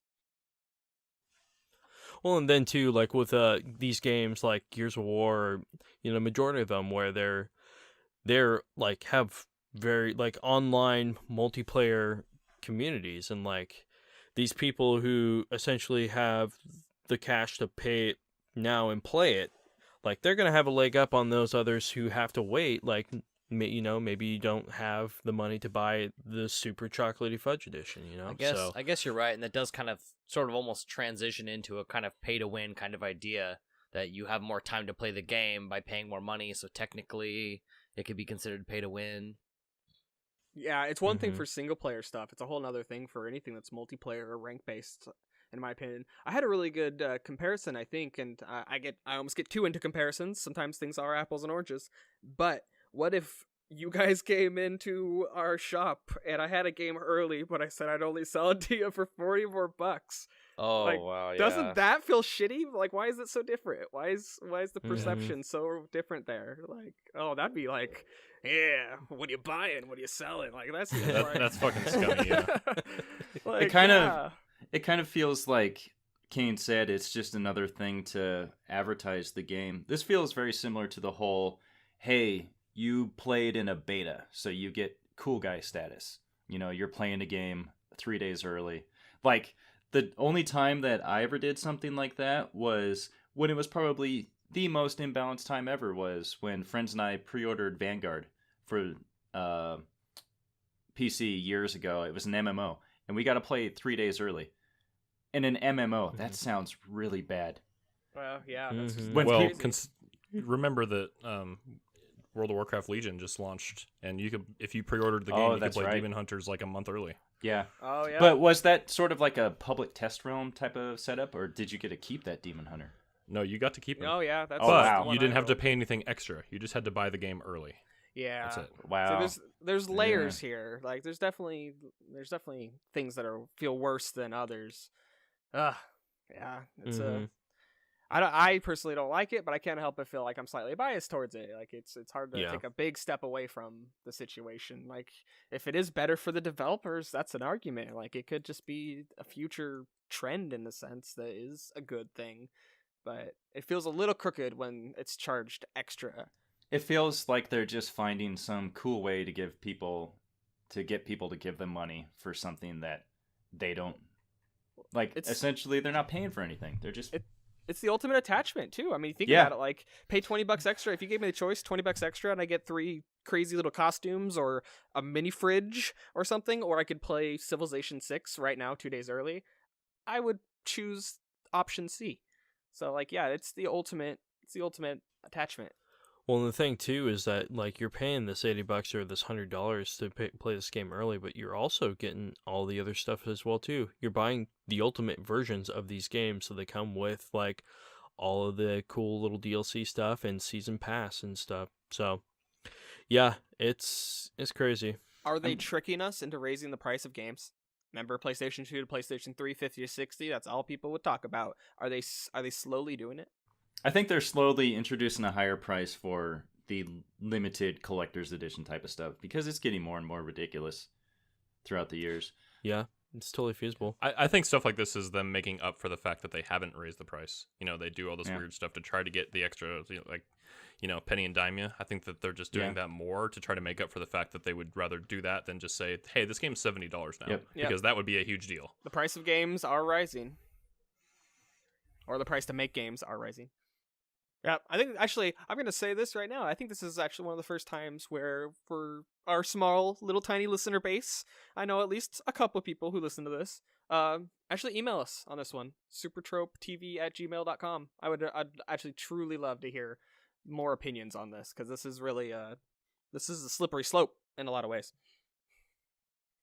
As far as things not being okay with the whole pre-order thing, for me, the worst thing that I've seen is what they're doing with Call of Duty Infinite Warfare. Like that whole Oh, you missed that remaster. discussion. Oh yeah, we talked about that. Did you a little listen? bit. Yeah, no, I listened to it and I just on that topic, that's to me that's the most backyard shady deal thing you can do. Yeah, you can only get the game. You know, and it's probably I don't think we discussed in that episode that it's probably only for a limited amount of time. Like I don't know if they've It's said, gotta be. Yeah, I don't think they've said one way or another. So I'm sure this is just a let's help sell the other game kind of thing. Yeah. Mm-hmm. Well, and then I was talking with a customer, and and he even brought up too. He's like, well, you know, maybe like down the line, like you pay them $10 and they'll make it so that it fully unlocks your copy. And I just sat there, and I was like, and you would do that? And he was like, yeah, if it unlocked my copy, yeah, sure. I'm like, oh my god. Oh, be Was quiet. he meaning after he already paid for Infinite Yes. Warfare? Wow. After he paid $80 Ugh. to get the Infinite Warfare / Modern Warfare copy, he would pay an additional $10 to essentially buy his Modern Warfare's freedom. DRM free. Yeah. No. Yeah, Don't do no. crazy. In like the mobile world, the best of the best games are games you can play without putting money into them, but they pretty much make their money off of what they call whales.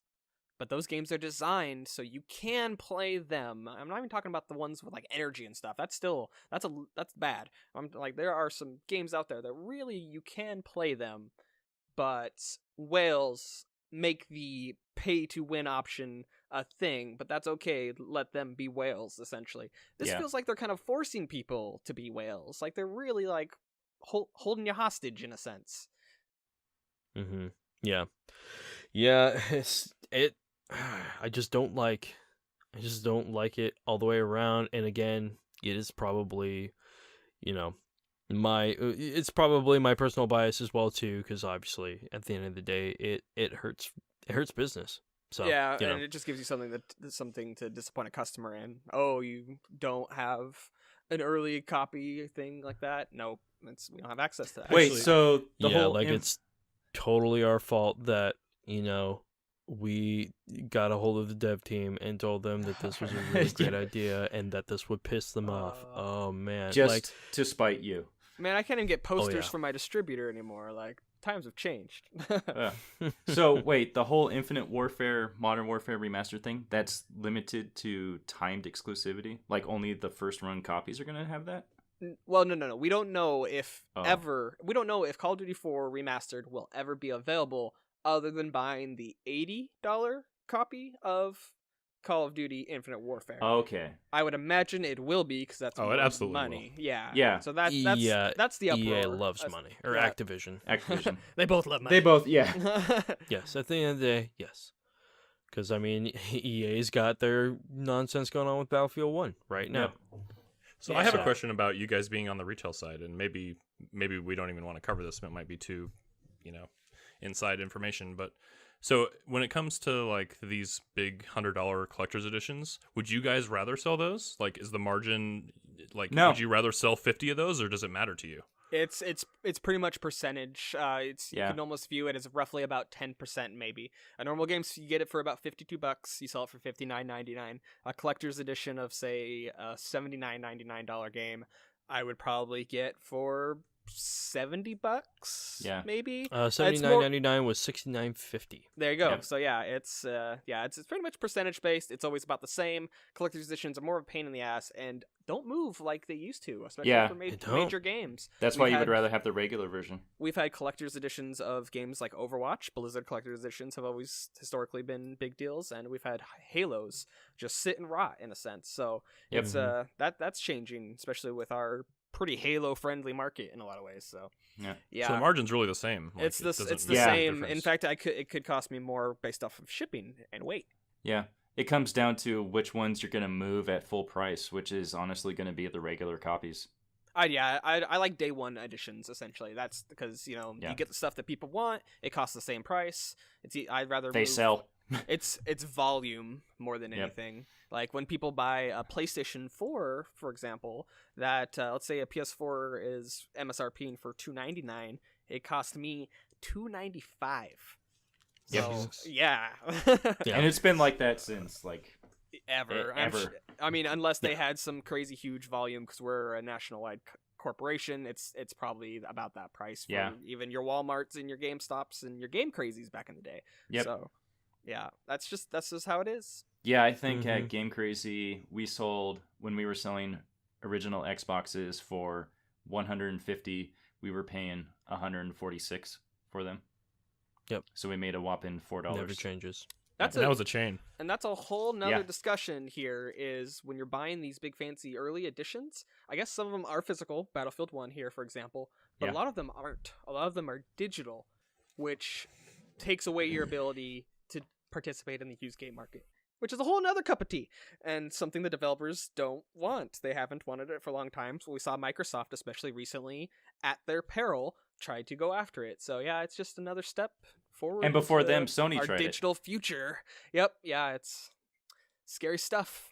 We need people on both sides. We need people who don't see that there's anything wrong with it, and give more money to developers so we can see developers grow, because studios are getting shut down left and right. Josh was just talking about somebody who got who was that again? Sorry, Josh. United Artists. United Front Games. Yeah.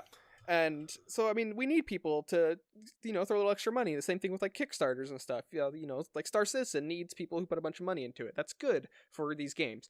But you also need maybe people like me, or people like all of us, who kind of go, wait, what are you doing? Hold up a minute. What? Like, if we didn't have people like that walking around the show floor at E3 when Xbox tried to take away used games entirely, and the ability to share games with friends and things of that nature, like, who knows what world we'd live in right now? Like, you got to have both people. Yeah, it's just Crazy landscape. Yep. It's just one of those things where it never hurts to ask, is this necessary? because that forces the people who are doing it to actually come up with the reason. Is it necessary? Is it not? And then they can go from there. Yeah.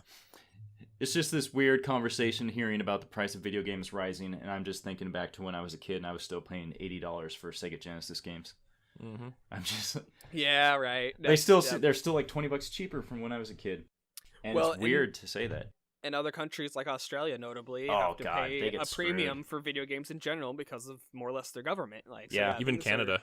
Yeah, Games are expensive in Canada. right, and they're just right up. They're right up there. Yep. Mm-hmm. Mm-hmm. America's Yeah. hat. Yeah. Yeah, Yes. and over in England or something like that, they get charged the same amount. Only they get charged the same amount in British pounds, but the British pound, when it was stronger than the American dollar, that never made sense. Mm-hmm. Yeah. Yeah. And we could probably go on and on and on Yep. with this, but Right, I think we're we supposed gotta to be have. on a break right now. Yeah. Yeah, I think we Yeah. gotta. Yeah, let's come back from break. Anyways, yeah, let me go ahead and bring us back, guys. You ready? All right. Totally normal human segue. Hey, we're back. Do we clap? Except for What? we've been back No, for a while oh, now. Sorry. No, that's okay. That's all right. We did the clap already. It's fine. Wait. But yeah. Maybe this is out of order. When this reaches your ears, who knows? No, I Maybe kind of like it this so is- far. Yeah, it'll be an adventure. Yep. At any rate, there's been some really neat pictures cropping up on the internet, specifically on Rockstar's Twitter page. Red Dead Redemption 2 with Oh, table wait. tennis. Wait. I mean, is it though? It could honestly be. It would be a little bit of a sucker punch, a little bit, but it really could be a Red Dead Redemption remaster to start off with. Like, that's not out of the realm of possibility here. Like PC port, things of that Ooh, nature, man. and then Yes, we give get me that. and Like then we first get- person horseback riding, that type and of thing. then they clearly indicate that Red Dead's in the oven. They'll talk more about it later on. I mean, we don't. That would it's be probably the Red Dead biggest 2. dick move on the planet if No, if they Tannis. announced a remastered version. Oh, for sure. Because if it's remastered, who what are you fucking hiding? It's John Marston and pretty graphics on But the PC. They could put Undead Nightmare in there as well. Perfect time for Halloween. I mean, oh man, I don't know. Like, It's I probably Red I think Dead they 2. would be I just can't way help upfront with it. Oh man, you trying to play the devil's advocate, trying to get me all riled up. Yep. yeah, Rockstar knows exactly what they're doing, I and they know personally- what that would happen, what that would bring upon people. Yeah. Like, them tweeting this image, if it wasn't Red Dead 2, like, just them being, like, kind of sketchy about what that could be, like, they know what it is. If it was remastered, people would riot. Like, if they were going to do that, they would just announce it. Like, here's remastered. They wouldn't do, like, a little tease, you know? You know what they should yeah. do? They At should least I just don't think. do Red Dead Redemption 2 with a free copy of Red Dead Redemption Remastered and be like, Yeah. hey, you don't Yeah. have to pay an extra $20 to have it, and you also don't need to own Red Dead Redemption 2 in order to play the remastered version. Hint, hint, wink, wink. Not really saying you need to do that with other games. Well, I mean, Yeah. these aren't remastered, but we have Bayonetta 2 with Bayonetta 1, which we talked about a lot. But just recently, Gears of War 4 came with no matter I know. what version I you was buy. saying they could do that as a dig to Yeah, you Activision get- and Call yeah, of Duty. that- It's not that was uncommon. awesome. That was They just- actually really neat. They deserve Yeah. to be applauded for that. See, and Mhm. They didn't have to do that. Yeah, Cody, it's it seemed like you were trying to get a word in there Oh. edgewise earlier. I was just gonna say I would gladly accept a PC HD port of Red Dead, but at the same time, I do see how people would riot from that sort of announcement. Like, way back before they were like, oh hey, we're actually making Final Fantasy VII remake and it's gonna play differently and stuff. Like way back when they were like, hey guys, oh, big announcement at E3. I'm pretty sure it was E3. And they like play the music and everyone loses their fucking minds. Like people like on the borderline of tears, and then it shows like shitty like hey, you know that one that came out on like Steam? Yeah, we're porting that. Where you got that? That was bad. I forgot about that. Yeah. Wait, Yeah. which That one? was huge. What? Oh man. The like Final There Fantasy was a couple of VII E3s HD remake. ago, but yeah, they announced the Final Fantasy PC was a PSX. release. Oh yeah. And yeah, Rockstar, I mean, they've done nothing but shit gold bricks for the last 15 years. Yeah, So, they're really good. yeah, I think at any rate they got all their stuff figured out, and it'll probably be a pretty worthwhile game regardless. How soon do So. you guys think we find out?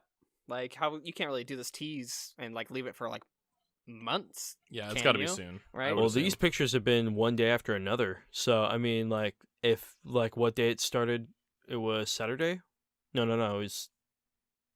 No, yeah. So Sunday. It started yesterday, Sunday. So I mean, I say they do a picture a day, and then at the end of the week they announce it. They count down to Halloween. Undead Nightmare only remastered for PC for Such a bucks. goddamn I troll. hate you. I hate you. Stop. Yes. Oh man.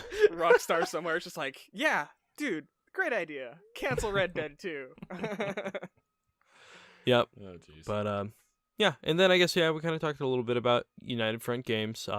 They're the guys who did Sleeping Dogs, Mod Nation Racers. Are actually doing another, I guess, a joint PC. Well, they were doing a free to play gangster war game on Steam. It was in early access. Were they doing And they Smash and Grab? Yes, Smash and Grab. Yep. Oh, That's it. god damn it. That That game looked was kinda interesting. Yeah. Yep. Well, they're Gonzos. Well, shoot. Dang. Yeah. maybe. Well, and maybe like so. It was. They were saying like they were doing. Who is it with? A team we're currently working on a Smash and Grab Online gang warfare title that only just hit early access. Oh, so I guess it wasn't any kind of co-op thing. Yeah, it's like, yeah. Payday only against other teams, and you And smash and you grab. Yeah, and it was removed from Steam. I mean, you can still find the page, but there's no button, or it doesn't download or nothing like that. But Oh, bummer. yeah, it's a super bummer deal. I think. I guess I also did Little Big Planet karting, which is but Mod Nation was pretty decent. And then obviously Sleeping Dogs was also really cool too. Yep. But It's too bad. We're losing a bunch. We've lost a fair amount of studios this year. Honestly, the Lionhead, and for better or for worse, that's still a historic company. I'd like to go on record and say that 2016 has been a shithole of a year. It has. Yes. Across the board. Actually, Yeah. video games are one of the few good things in 2016. Yeah. They're not as good as 2015 so far, in my opinion. We'll talk about that, I'm sure, sometime this year. But overall, yeah. Overall, fuck. though, pretty good video game year. But yeah, 2016 is ridiculous. We don't need to talk about that. Everyone knows it. Yeah, I mean, I'm just gonna say Oh, what yeah. I tell a lot of people. I was just saying that. Yeah. That No. was just- I'm saying we don't need to go into details. We all know. Yeah. Bad year. I mean, Mhm. I kind of bring this up whenever the topic David comes up. Bowie. I'm not saying that David Bowie was holding together the fabric of the universe. But, He It's wasn't gonna only not. get worse. it just kind of started when he died, Quick. so. Put a just sock gonna down your leave pants it. and watch Labyrinth. Yeah. I just want to leave Yeah. it at this in regards to everything.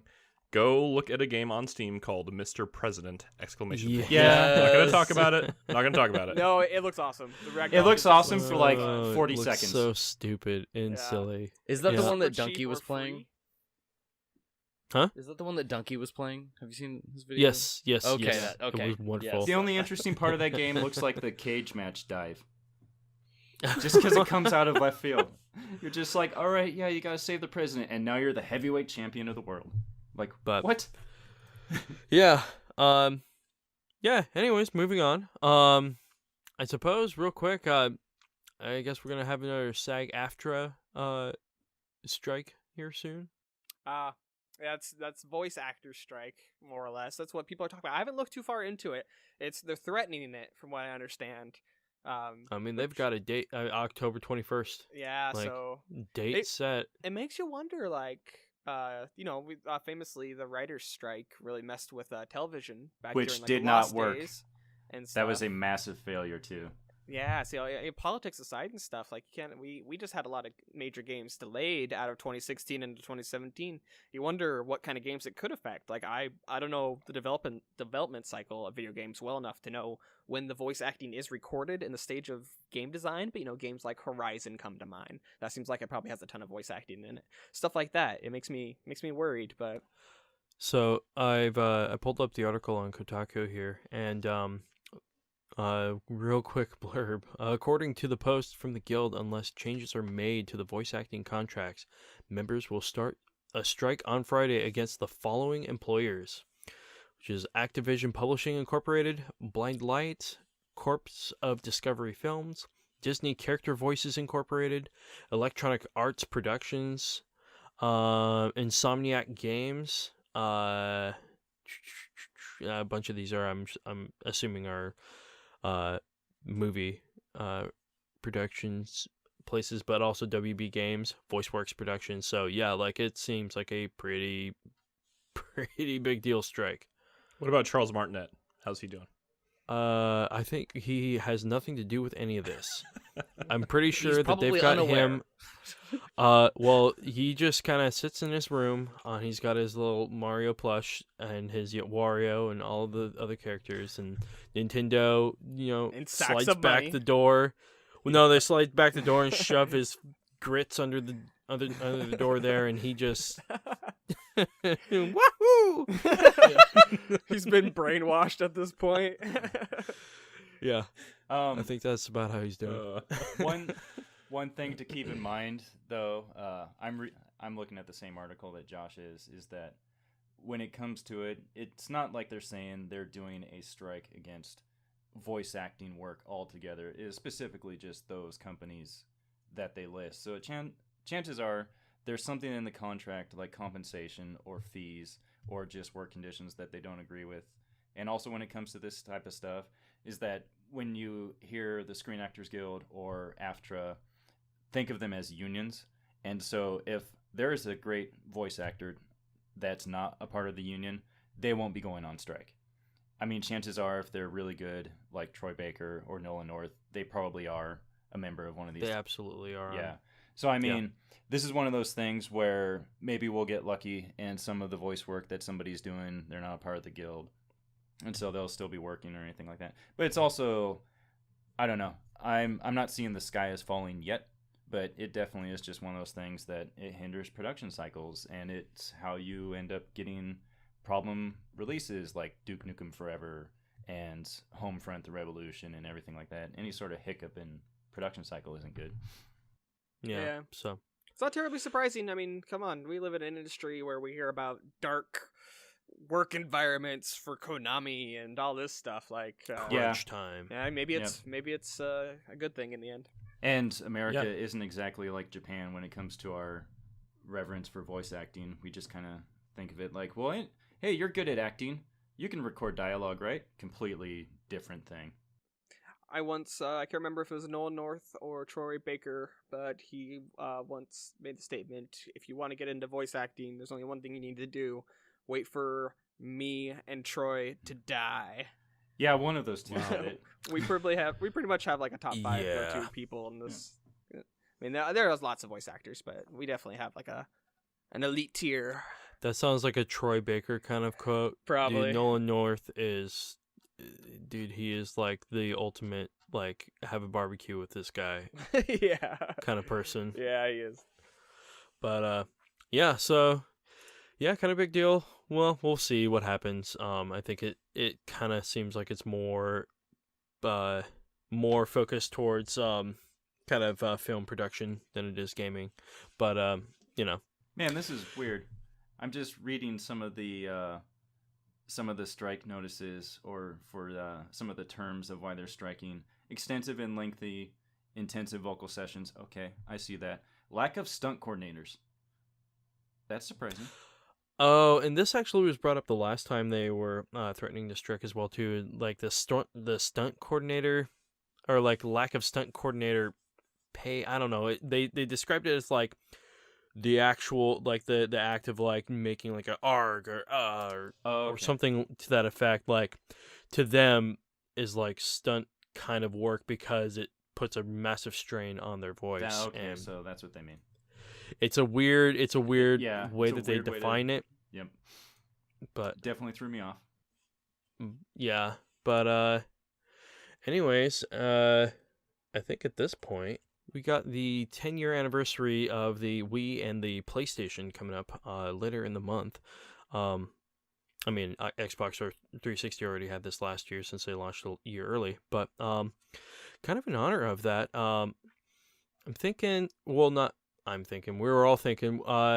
Probably work towards trying to do a 100 top rankings of, I guess, games from the last generation.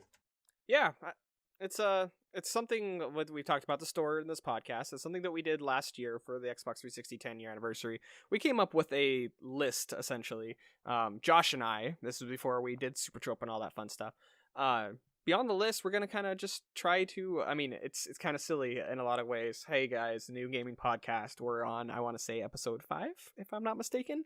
So what should we do? I don't know. How about one of the most ridiculous, massive projects that sites like IGN and Game Trailers and even Giant Bomb talk about doing, but they never do because it's such a huge project. Let's do the top 100 of a generation. Why not? Let's bite off more than we can chew.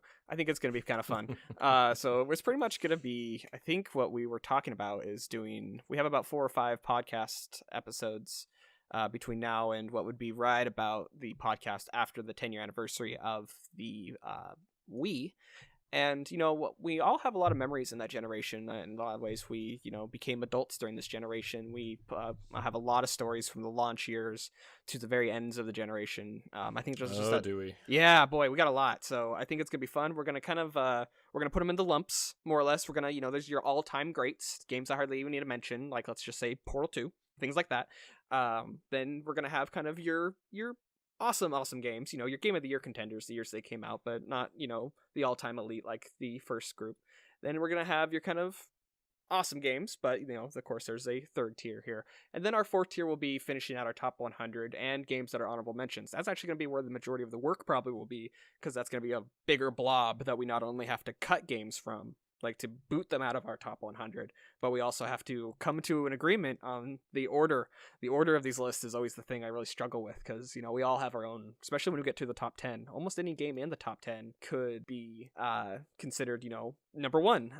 Anyhow, we'll go over that more in the next couple episodes, but just really want to kind of hype up. It's going to be kind of our big discussion point. We'll probably finish up each episode talking about our greatest games of the generation. It's going to be our list. It's going to be Supertrope's list. We have a lot of personal opinions about these games, and you guys at home are going to have to deal with it.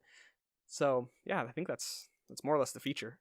Ooh, we're just going to cut live, so I'll just jump right off. I'm going to hijack the news real quick before we move into Grope-a-trope. I'm going to make a prediction, a bold statement. And so first off, there is a famous YouTuber. He's Swedish. That's all I'm going to go as far as that. Your opinion of him regardless. Sony did a deal with him recently. They gave him 20 minutes of The Last Guardian.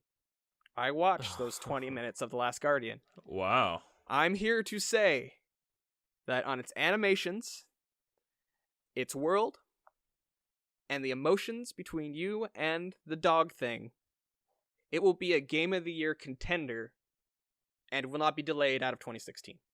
That is my prediction. Okay. Hot takes. Was it Yep. delayed out of 2016? It's December 6th, I want to say. Oh, okay.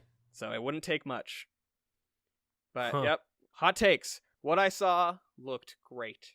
It looked some Okay. people will say that it's nothing but dragging things and stuff like that. You could say the same thing about one of my favorite games this year, Inside. It looked awesome. It looks so cool.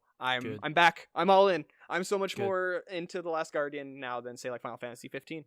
Well, So watch me even- be wrong. It'll be Yeah. episode 5 for everybody who wants to bring this up years later when it turns out to be Duke Nukem Forever. But hot takes. well, I mean, even what they showed off at E3, the platforming segment and everything like that, that looked really interesting to me. But that may have just been me. Its animations are insane. Like Good. how Yeah. insane Inside was. Good. They're probably crazier. Like he was running he was like joystick all the way to the left, running as much as he can, and then you'd pivot, and the way the kid would turn and pivot was crazy. And he would have different pivoting animations. It looks crazy. Oh man, I just fast forwarded through this video and I just got to the Guardian just looking at you and it totally gave me goosebumps. Not even kidding. It could make you cry. Like here Wow. comes the hype train, everybody. I'm sorry that the gameplay looked insane to me, and exactly, Kane, goosebumps. Like the emotion they get. Like I have a cat who I love dearly named Milo. I also have a cat named Casey. I saw Milo in this animal at certain parts, like how they record the animal looking at you, like understanding what you want it to do. It's, yeah, hype train all aboard. I'm on. Now, as far as communicating with the flying dog thing, whatever, it's all nonverbal in this game, right? It's No, like... there's quite a bit actually. There's wow. there's an old Asian man narration going on okay. that he kind of is speaking, looking back at the past, and then beyond that, the kids is very basic statements to the dog. I'm not sure exactly what they were. I'm not sure if it was in Japanese or not. The game in general looked like a Japanese version of the game. Cool. But yeah, so yeah, I just wanted to jump in with that. Those are my hot takes. Watch it get delayed and suck, but I'm betting on it. Anybody want to take at least the if it gets delayed out of 2016 part or not? Nope. No, it won't get delayed. If they're giving it to a YouTuber, especially of this caliber, that's what got me. That's what Yeah. got me. That was pretty big. Yeah, no. So it looks awesome. I'm so happy for it. Hopefully they didn't just give him the good 20 minutes. Yeah, exactly. That's the risk. Let's hope not. That's why I said it's a hot take. But I mean, like, if it's someone with that much popularity, they would have to know that if they did that, it would just blow up in their face. So chances are that it's what your opinion of it is probably more accurate than not. Yeah. Yep. I wanted to play I think it regardless. they- yeah. They Oh, got to yeah. do it. Of course. They got to put it out this year, and it looks like, I mean, at this point, it looks like it's got the polish. I mean, Like, that's what it's setting good. That's what we want from it, right? Like, we Oh, don't want God. Witcher 3. We don't want anything like that. We want Shadow of the Colossus, essentially. We want emotion, and Mhm. that's all I care about. Well, we'll definitely everybody will be waiting to check that out and figure, really sink our teeth into it. But at this point, I think we are going to go ahead and move into our final segment of the show, the Grope-a-trope. So, How this those drawings week- coming, Cody? Oh, not at all. How those okay. I do not have the time. The growing fan masses are waiting. Are they? That's also another email you can send into Have the you- email address I said earlier. Please send us an email in all capital letters, or as Cody likes to do in Japanese that we can translate into English. Request for Cody's art. God damn it. Sure. Okay. Okay. Anyway, so yeah. this week, number 1, StarCraft 3, made by Jonathan Blow, done in an Undertale style. Oh wow. Oh. Oh. Can't be That one. worse than Let's do that one. StarCraft 2. Those last two kind of work. I don't know about the first part. All right. Number 2, an augmented reality game for cell phones made by Justin Roiland and Dan Harmon of Rick and Morty, as a 4X strategy game like Civilization. Okay. And number 3, a new Devil May Cry game made by Supertrope, God damn made it. like a classic Kirby game. Wait, classic What's the Like, last what? classic part? what? Made like a classic Kirby game. Oh, dude, that's actually kind of in our Dude, wheelhouse. We would fucking kill that. I think that's actually really good for us. Oh man. So, before we totally mark it off the list, that first one though, StarCraft 3, made by Jonathan Blow, done in Undertale style, I feel like that would just be the most trolly RTS ever. You're just like, okay, I want you to build, the workshop over here, and then the worker's like, no, that's okay. Yeah, I don't No, know. actually, you want the armory there. You're like, no, please, come on. So, as a massive Undertale, I know all of us generally appreciate Undertale, but Kane is a pretty massive Undertale fan. How does that one feel to you, Kane? Does it feel like blasphemy? Yeah. Like No, not really. we were talking about almost Overwatch clones earlier. Is there anything almost worse right now if someone tried to blatantly copy Undertale? Like, wouldn't that just feel like lame almost? Yeah, if someone tried to, I mean, that game is so unique and just so not about the game itself that trying to rip it off would just wouldn't work. And something would be similar. It would, draw inspiration from. Just like Undertale draws inspiration from Earthbound. Those games are pretty similar.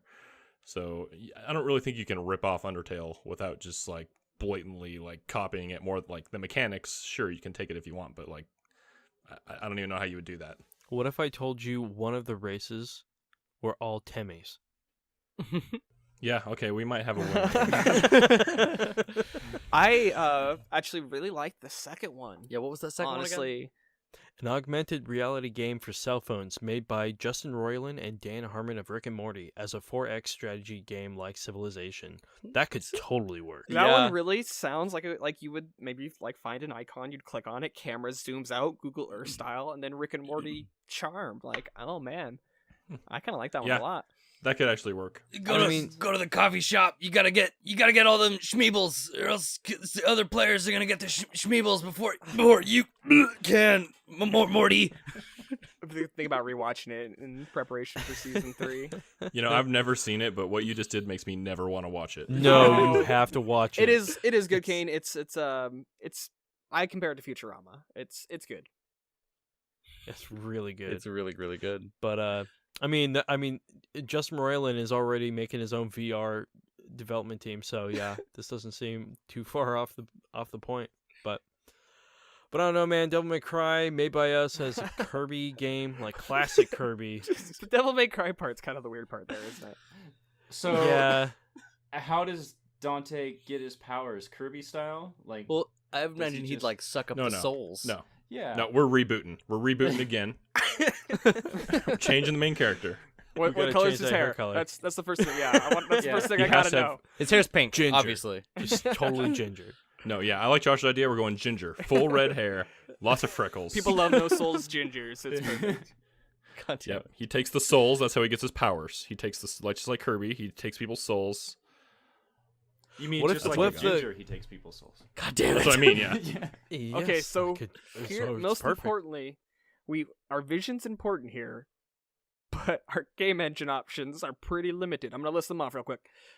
Gary's Mod, Super Mario Maker, RPG Maker, and Game Maker. Between Cody and I think, and Tommy, I think we No. can do some stuff with No. those Game four Maker. platforms. You forgot Fighter Maker. I never dabbled also in Fighter Maker. Adventure Maker. Or Dane knows how to do that. yeah. Yeah. Also text-based adventure game. You could, Yeah, You exactly. could make an Yeah. entire That's Kirby not game a in classic ASCII. Kirby though. But you make No, it yeah, it you has make to it be all in Kirby. ASCII. Click and play. Oh, man. yes, Click Kane. and play. What? Oh, Mario Maker of its day, underrated. Everyone Google Click and Play. Josh got me a physical copy. I found a physical copy in Goodwill. It was awesome. Man, Oh my goodness. I love Well, Click and Play. I'm definitely gonna have to cast my lot for. Ooh, Feels arrogant going for us. I'm gonna have to cast my I'm lot gonna probably go for number one. Forks. Hmm? Really? Yeah, What? I'm going for number one. I just think it'd Whoa. be hilarious. You just Timmy race.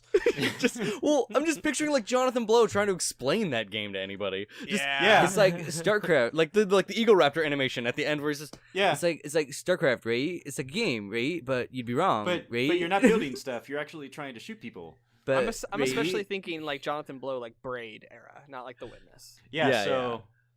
Yeah, like if you start losing, So- you can just rewind time. What if and- you I took the feel like- craft part of it super literally and made it like a super fucking hard puzzle game? In order to build your bases, you had to like assemble route the this power. fucking And talk about convoluted losing your shit. loved one at the same time. It turns Man. like routing your base power. It turns into like playing the board game Power Reactor or whatever it's called, or like that one where you basically have to do a fuckload of math. But yeah, just yes. I'm Yep. voting for number one. Cause math. I gotta throw in for 2. I gotta do it. Yeah, I'm voting 2 as well.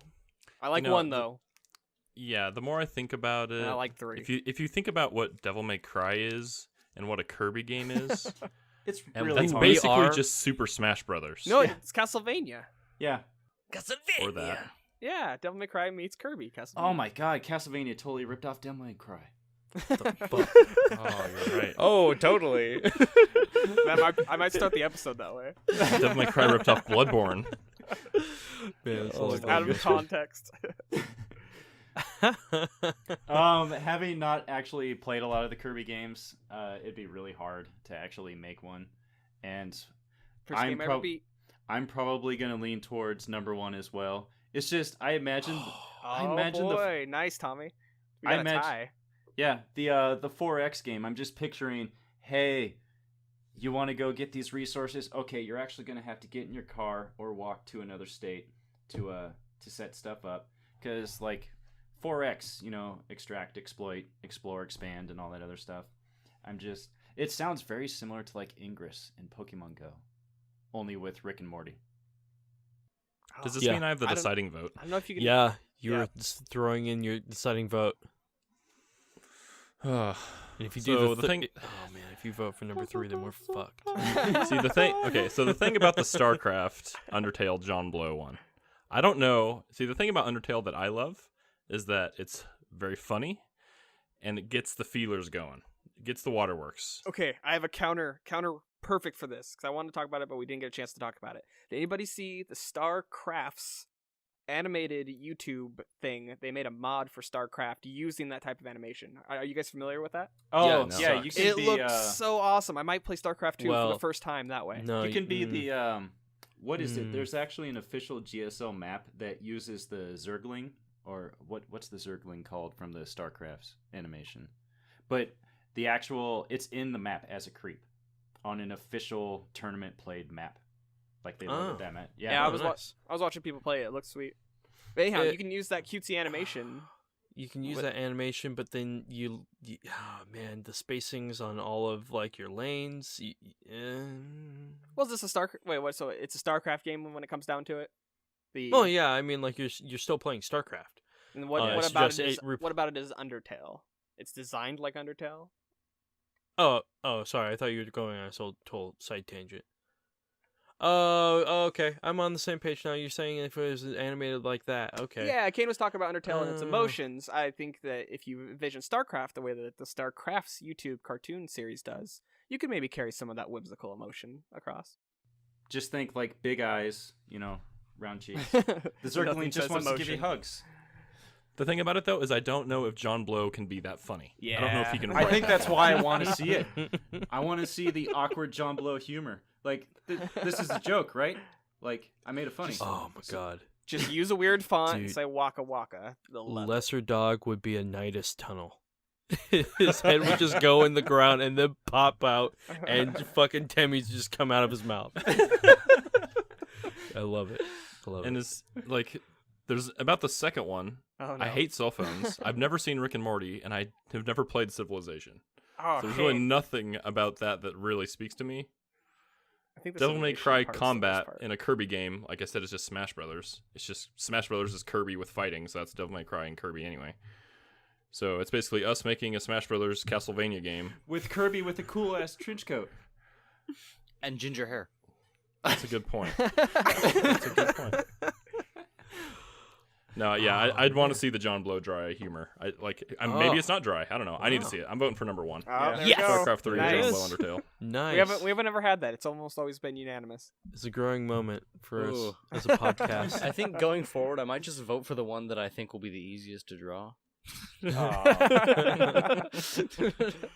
You're only Oh, man. what? We started this. I'm only, like, 4 5 episodes behind. ago? Five, 5 or yeah. 6. That's not I bad. actually got some art supplies today, so I can actually start working on that stuff. Perfect. No, Yeah. we have you on recording. No takes backsies. What's this? Oh no! Ow! I broke my arm. I can't do That's it. okay. People learn to paint with their feet. Oh. Yeah. Or their mouth. Oh. Yeah. Cool. Well, I think we'll go ahead and call her quits at this point. Yeah, I think I had a great time. How about you guys? Yeah. Yeah, it's all right. Yeah. Yeah, Yeah. whatever. Yeah. That's the spirit. That's what I was looking for. But anyways, thank you for listening to another one of our episodes. We will be back again with the 6th one, I promise, and begin our deliberations, start plinking away at the top 100s. Yeah, and then also just kind of talk about cool stuff we've been playing, I'm sure, and gonna, yeah, go from there. But anyways, thanks for listening. Have a great day, night, or whatever. Bye. He's McFadden somewhere. I can't decide where though. Yeah. Well, Alright. probably right here. Okay, I'm gonna. Do I hit stop now? Yeah. Totally normal human segue. Do we clap?